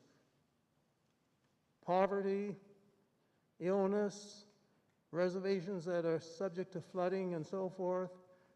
And the sad part about this is that every so often, politicians, when they're running for office, they promise they're going to do great things to resolve these problems. And then you look a few years down the road, and the things, if not the same, have gotten worse. So we have to be serious about how we're going to face life and what we are going to bring to life to make it better for those who are going to follow behind us. Social problems, the racial issues, shootings. Well, just recently we heard about this shooting in Texas where a young man shot, I believe, 18 people, killed them, wounded others. And a lot of these crimes seem to be committed by young people, but also by older people. And yet we wonder where people's conscience is that they can relate to people in a way that shows no empathy, no concern for life itself. One of the big areas of concern today is this war between Russia and the Ukraine. And we can see these things in our homes because they're brought right to us as we sit and watch our television. We can actually see people being bombarded, people being killed, people being maimed, people losing everything that they worked for. And why? We ask ourselves, why must this be? It should not be. It doesn't have to be. And if people were wanting to make some of these things disappear, we have to exercise one of the powers that we have, which is the greatest power available to us, and that is the power of love. Now, I was going to take a few moments today just to talk a bit about that. And to do so, I'm going to tell you maybe 3 short stories. The first one happened back around in the 1940s. Now, my father, as has been mentioned, I think, in the introduction, was a railroad porter. He worked on the trains. I think I'm going to have to take this mask off as I talk. He worked on the trains, and part of his job was to make life easy for the traveling public. It was not a high-status job, but yet it was a very important and significant job in that day and age because it's one of the few jobs that black men were entitled to work at and gave them a basic living. Now, my father always said, he said to myself and my 2 brothers, "Look, boys, I want you to grow up and not have to do the kind of work that I do." It wasn't that he was ashamed of or embarrassed about his work, but he felt that there should be other opportunities available to us. And he emphasized that education will be the key to help us get further ahead and have choices in our lives as to what we wanted to pursue. My mother and my father were my 2 best role models when I was growing up. And I'm sure that many of your parents are the same for you. So I remember my father telling the story of how when he was assisting a family on the train, and I've entitled this little story, Dirty Hands, because I think if you give a story a title, then you're more likely to think about it if you remember that title and you think about the message in that story. So my father was assisting this young child down off the steps of the train, and she was traveling with her mother, and all of a sudden the child recoiled from my father's hands and said, "Your hands are dirty. Your hands are dirty." The mother became very awkward and embarrassed and tried to shush her child up, and she didn't want her talking about the color of my father's hands. It was an awkward subject for her, and she acted that way, responded in that manner. My father said, no, let the child talk. And he stooped down on the level, so he was eye level with the child, and he said to her, "No, my hands are not dirty." And he put his hand out and let her feel the skin on his hands, and he said, "This is the color of my skin. This is the color of the skin that God gave me when he made me." And then he took her hand and said, "Your skin is a different color. It's white. That's the color of the skin that God gave you when he made you. Now that explanation was sufficient for the child to understand that there are differences among people, but we don't have to be afraid of the differences. We don't have to recoil in fear. We don't have to be awkward about acknowledging that there are different colors of skin among the human race, and that all people are equal and should have equal opportunity to pursue a life, regardless of the color of their skin. Now, my father had responded with love. He could have gotten angry and annoyed at the child, and he could have just ignored her and said something nasty to her, but that was not his nature. He responded with love to let that child know that he cared about her and that she should in turn respect him. So that story I called Dirty Hands. I want you to think about that from time to time. The second story, it took place in the 1980s, and I call that one, Do You Love Me? Do You Love Me? Now this took place when I was working as an ombudsman for the province of Manitoba. An ombudsman, as many of you probably know, has the responsibility of ensuring that government treats its citizens fairly. And if a person has a complaint or concern about the way they're being treated by government, they can go to an ombudsman. The ombudsman does an impartial investigation and comes up with some recommendations to resolve the problem. So we received all kinds of complaints at our office, many of which were not even within our jurisdiction, but they were concerns that people had. And I had always made it clear to my staff that if the individual is calling insists that he or she wants to talk to the ombudsman, by all means, make sure that that call came through to me. So one day I was sitting in my office working, and my receptionist came in, and she said, Mr. Earl, there's a woman on the phone calling from one of the psychiatric facilities, and she wants to speak only to the ombudsman. So I said, put the call through. And I was getting prepared to hear her complain about either the food she was getting at the institution or the care that she felt she should have and wasn't getting, or the facility itself. I was expecting something to do with a matter that would be within my jurisdiction to deal with. But no, the minute I came on the phone, she started to talk to me about her life.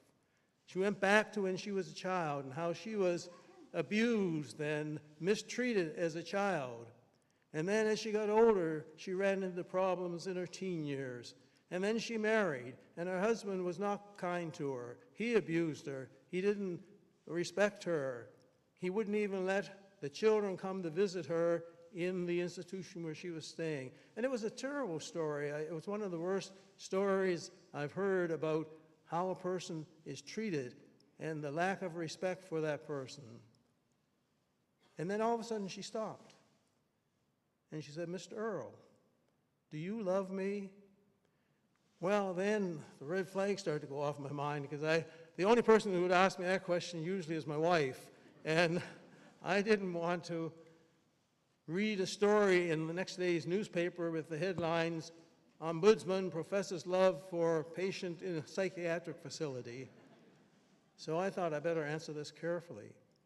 So I thought just for a minute, and I said, I love everybody. She came back and she said, Mr. Earl, I didn't ask you if you love everybody. I asked you, do you love me? Right then, I knew exactly what she was asking. She was asking if, after everything she had told me about her life and the troubles and trials and tribulations that she had, did I care for her? Did I love her? Was I able to tell her that she was worthy of love? So I knew my answer, and I said, yes, I love you. Well, there was a silence that came through the phone, and I could almost feel the peacefulness that descended upon that woman's shoulders, knowing that out there was someone who felt she was worthy of love. Now, I don't know from that day to this whether that woman ever got better from the mental illness that she was experiencing, or whether her life ever got better, whether children came to see her at the hospital. I don't know any of that because I never heard from her again. But the one thing I do know is that for one moment in her life, she felt loved, and she felt that someone cared about her, and she felt worthy of being a human being. So I guess what I'm suggesting by that story is that you have graduated from certain professions that you've been studying for, and you're going to be moving ahead in life.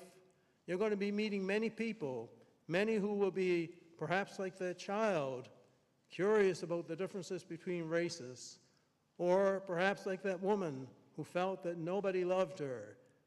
And the manner in which you relate to that person is going to determine how the situation turns out. It's going to determine how you leave your mark and how people remember your legacy when you have passed on. There's a song, I can't remember who exactly wrote this song, but the words go to the effect that if I have helped somebody as I pass this way, then my living will not be in vain. So my encouragement to you as a graduate is to think about helping people as you go through the next stage of your life and as you move forward in your journey. Now the third and last story I'll tell, because people are probably getting a little tired now, it's been a long day, but my third and last story I've simply called Mandela. Now many of you may have heard the name Nelson Mandela. He was a black South African who he was educated in law and became a lawyer. And in South Africa, 80% of the population in his time were black. And the other 20% of the population were white.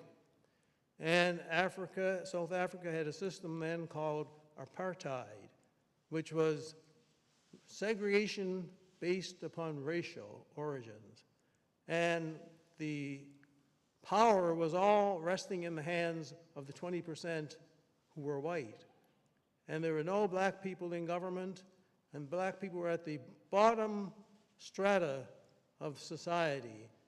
And the apartheid system favored white people and privileged white people. Well, Nelson Mandela, he decided to join the African National Congress in 1943. Now, in 1943, I was just being born, so I am a babe in the cradle, and here's this young man, well, about 25 years of age, who was fighting for the rights of his people, fighting for equality, fighting for a government that recognized the worth of all citizens and not just the privileged few. So Nelson Mandela and his followers decided they were going to overthrow this apartheid system of government. And they started working on that to the point of carrying on practices which would sabotage to the government. And as a result, he was put in prison. He was put in prison, and he was about 44 years of age when he was put in prison. He was tried, convicted of trying to overthrow the government, and was sentenced to life imprisonment. So this happened in 1962. He was put in prison.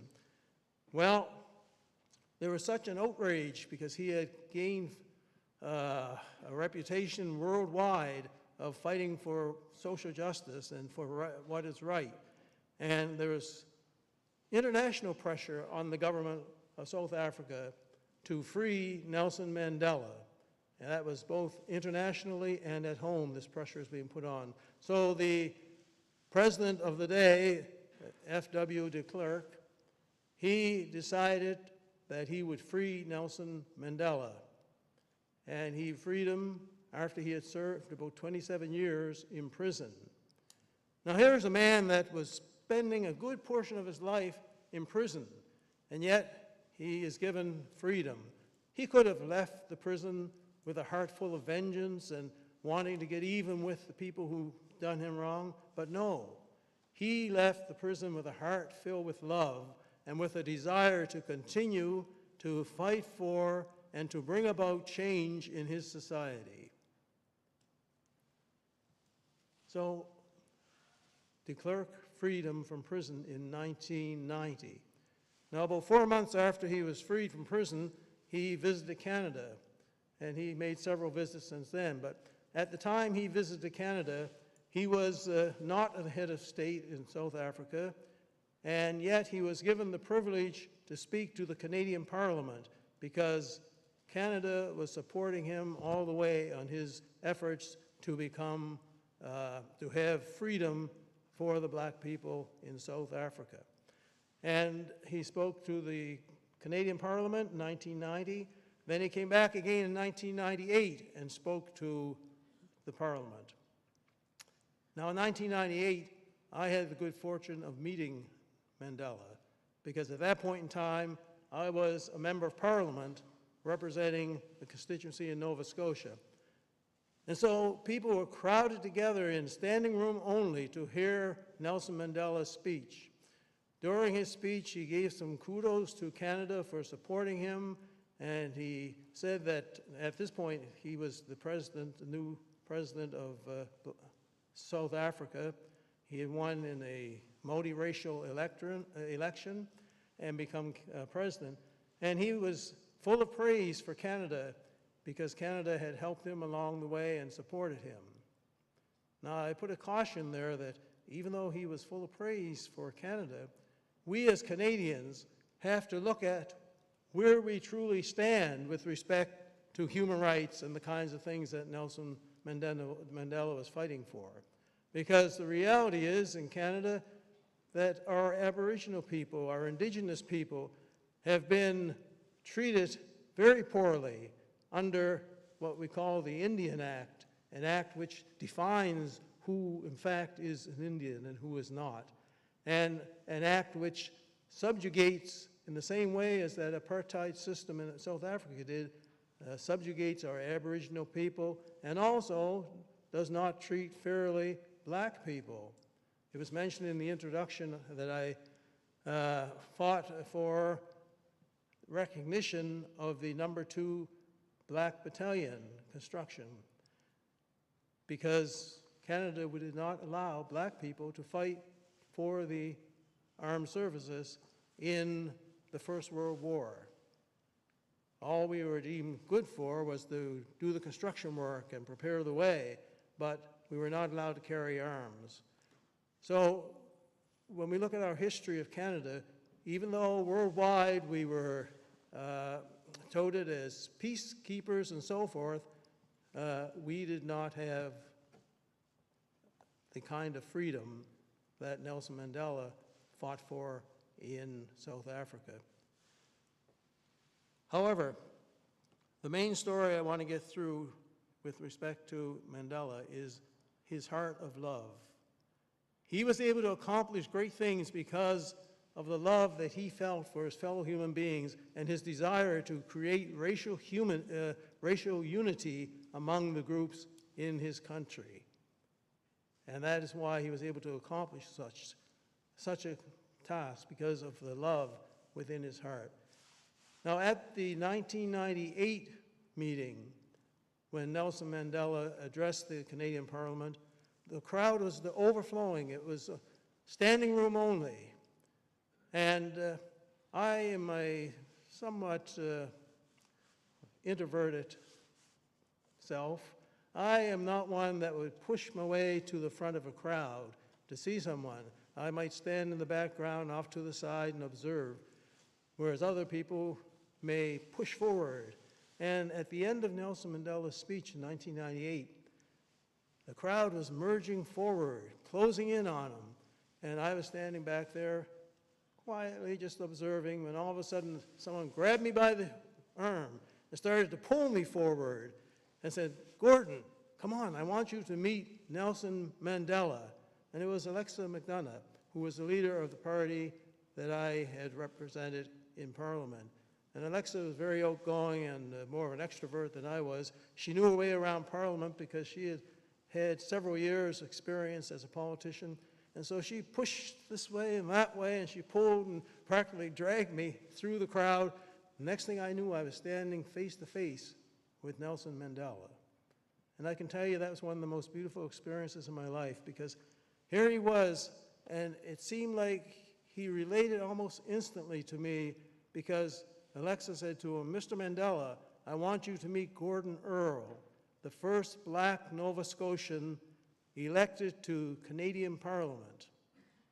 And perhaps he compared with that, with him being the first black president of South Africa, and understood the struggles that you had to go through to be first in something. But he looked at me, and his face was practically glowing. I felt like time was standing still, and that nobody else mattered. It was just him and I there as he took my hand and shook my hand. And it was a powerful handshake, yet gentle. I could feel the love coming from him, the love of me as a fellow citizen who had made some gains in society on behalf of the black population. This was the kind of love that Nelson Mandela displayed. This is the kind of love where you have the power to give forth to people that you meet the same kind of recognition, the same kind of love, which says, yes, you are worthy of my respect, you're worthy of my love. I remember my father always saying to us, "Son, I don't really care what type of work you get, as long as you do it well, do it to the best of your ability, and never, never let any person take away your good name." So as you move forward in life, and I leave the challenge to you, I'm going to cut my talk short because a couple of things. Not only are we running out of time, but I have my reading glasses in my coat pocket, and it was so warm with this gown on, I took my coat off and left it down in the VIP room. So my glasses are there, and everything else that I had in connection with the speech. But I'm speaking to you from the heart, that you've got to, when you go through life, treat people with respect and keep your own good name intact. Do the best you can to help build a better world. Congratulations to all of you. God bless you.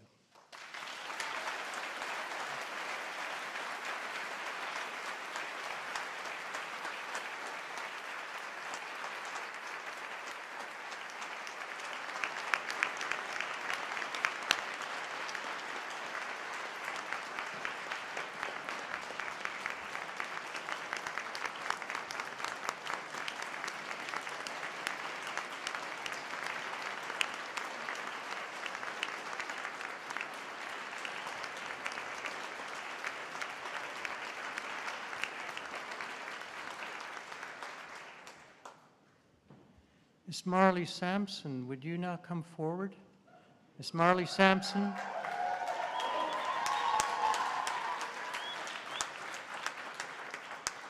Miss Marley Sampson, Bachelor of Arts, will now address Convocation and her fellow graduates.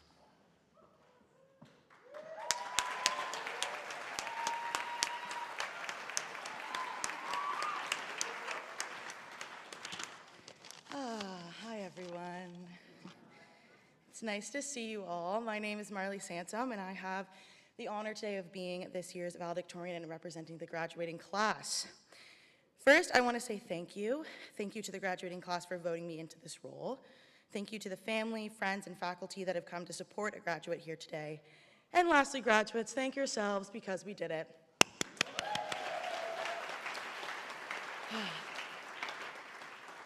It's no surprise to many that I am not the biggest fan of this school, so I did wonder how I was going to write a speech about Kings in an overly celebratory manner.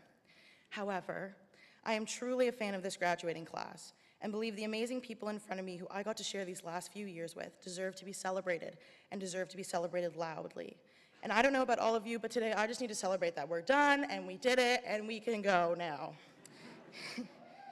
So, in other words, when I'm doing this speech today, as I stand here, I'm not talking to the university, not the administration, but just to all of you. So how does one person write a speech that encapsulates the feelings of so many and the experiences of far more people than their own? This is a question I continue to ask myself as I sat down to write this speech, and as I'm here to represent all of you, I thought I would just ask you to tell me some of your most memorable moments from your undergrad. Now, a lot of you gave me answers that I literally could not say, but some of you gave me things that I could use, so let's reminisce, shall we? Many of you said queer prom and queerioke, Wardy happy hour, disco night. This one's my favorite, Grace's DJ sets at the Wardy. Woo, woo, woo. One of you said the time in first year when you had 35 people crammed into your dorm room for a symposium on happiness. And another one of you said, when someone came into Middle Bay through the 4th floor bathroom window and basically landed on my lap. What's funny about all these things is that many of your answers were expected, but others were wonderfully surprising. In a way, the variety of these answers show that it's the moments outside of the classroom, the moments in between, that make our university experience.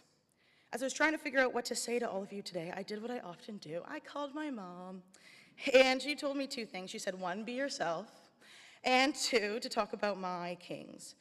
I can't, or rather won't, quote Plato or Descartes off the top of my head. I didn't write a thesis, and I have absolutely no desire to go to grad school. Woohoo! Thank you. And these things may be seen as quintessential King's things, but my university experience was family dinners with my friends, being in the Commons the moment the temperature literally went above like 5 degrees, and of course, the Wardy. So I am, of course, grateful for the positive moments I had in the classroom, but I share this to remind all of us that there isn't one way to be a King's student. For some people, they are graduating with the best marks they've received, constantly handing in work they're proud of, and defending a thesis they spent months working on. For others, they may be finishing later than expected. Some people may be finishing with far different feelings towards academia than they entered with. And some people may have had to go through far more than they signed up for over the course of this degree. And it can feel really bizarre trying to celebrate an ending of a difficult chapter rather than just closing it. But my hope for all of you, and I include myself in this hope, is that as we celebrate ourselves today and our accomplishments, we do it kindly. That we let go of expectations of who we wanted to be and where we expected to be, and rather be here together today. I hope you're able to take this day and celebrate yourself for getting your degree through whatever path it happened on. Whether you're leaving this room carrying a degree that you planned since high school, or carrying a degree you decided on this year. We did it, and it's not an easy thing to do. So once again, for like the 50th time today, congratulations.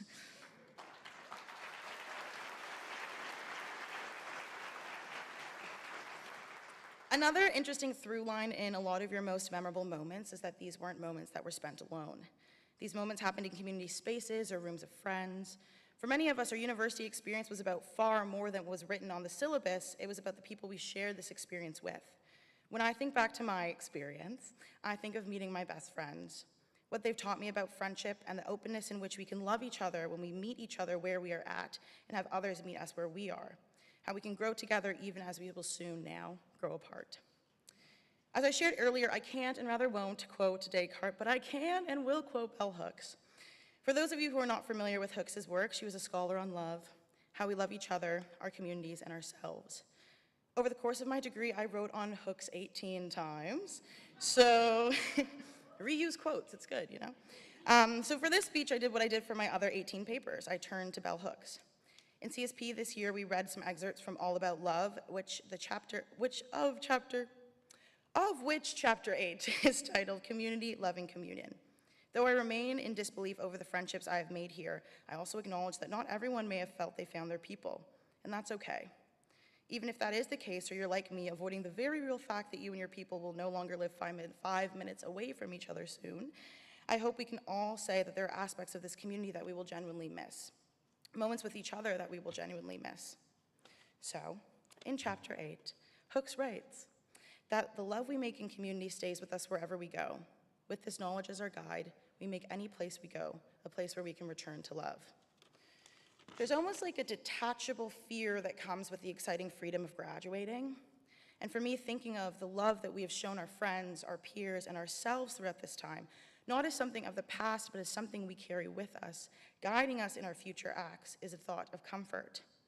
This graduating class has shown this school so much love through our commitment to leaving it a better place than we found it. We advocated and created resources where they were lacking and formed spaces of comfort where they were needed most. I truly believe there is a beautiful uniqueness to this graduating class. We have challenged what's around us while accepting and caring for the people we share this experience with. And also, we literally have so much fun, But today is a celebration, but also the beginning of a very new and scary time. Though it may not be goodbye for everyone, there are lots of goodbyes we have to have today as we're saying goodbye to our time at King's. So how do we say goodbye? How do we celebrate and walk away from our time here? Well, 2 years ago, at the end of second year, I was watching a lot of TV and also finishing a lot of TV shows and crying at a lot of these TV shows' endings. After realizing I wasn't crying because these characters were splitting up, but rather that these endings were reminding me of what at that time felt a lifetime away, this moment right now. Sitting in those cheesy moments from final seasons, I wrote a letter to my friends here that I wouldn't open until our graduation. Well, somehow, that time has passed and here we are. And as promised to myself, I opened that letter and thought the ending might be a nice addition to my speech. It's funny to think that these are the words of a second-year student imagining what felt impossibly far away, but I felt that these words show the impact of relationships we've created in our time. Now, please remember I wrote this in second year, and it's cheesy, and it's a little dramatic, so, bear with me, but it goes like this. So we're splitting up, going our separate ways. I'm not sure we'll be able to process it at the time because everything will be so new and unknown, too much of the unknown to know anything. All I can say for the millionth time is thank you. If these last 4 years are some of the best my life gets, then I still know I am one lucky person.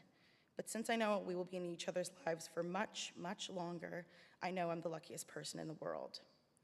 So here's to new beginnings, new stories, new successes, and new challenges. Even though we're embarking into the unknown, everything will be fine. Thank you for making it fine. Thank you for making it great. With all my love and so much more, to the greatest friends I've known, thank you for loving me. It's my honor to share my love with you. This cheesy blurb may have been written for specific people in mind, but it speaks to the great impact that our friendships and relationships in this class have held, even in this very brief period of time, and the ways in which these brief periods can stay with us far longer when we share these experiences with people who help us become the people we want to be and celebrate the people we are. And I hope you found that here. More than anything, graduates, I hope in this next stage of life you seek out joy, to find things that make you excited to be you. I've had the pleasure of knowing so many of you and the people you are, and I can't wait to witness the people you become from whatever closeness or distance that is from. So, after this very long ceremony, shall we raise our imaginary glasses to our very real graduates? Cheers to you, cheers to us, congratulations, and see you at the reunion.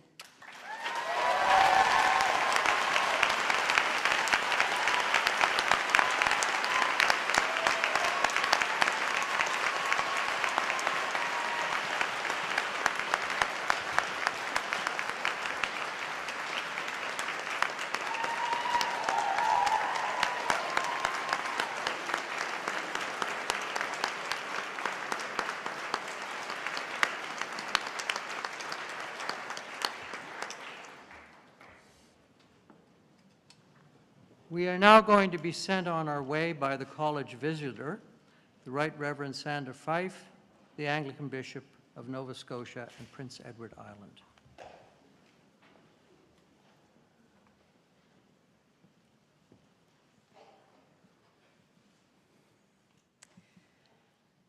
Life is short, and we do not have much time to gladden the hearts of those who walk this way with us.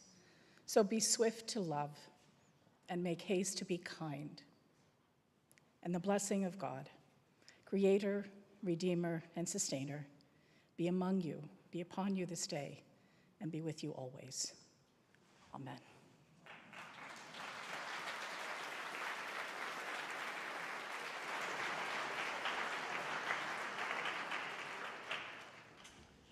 And now if you...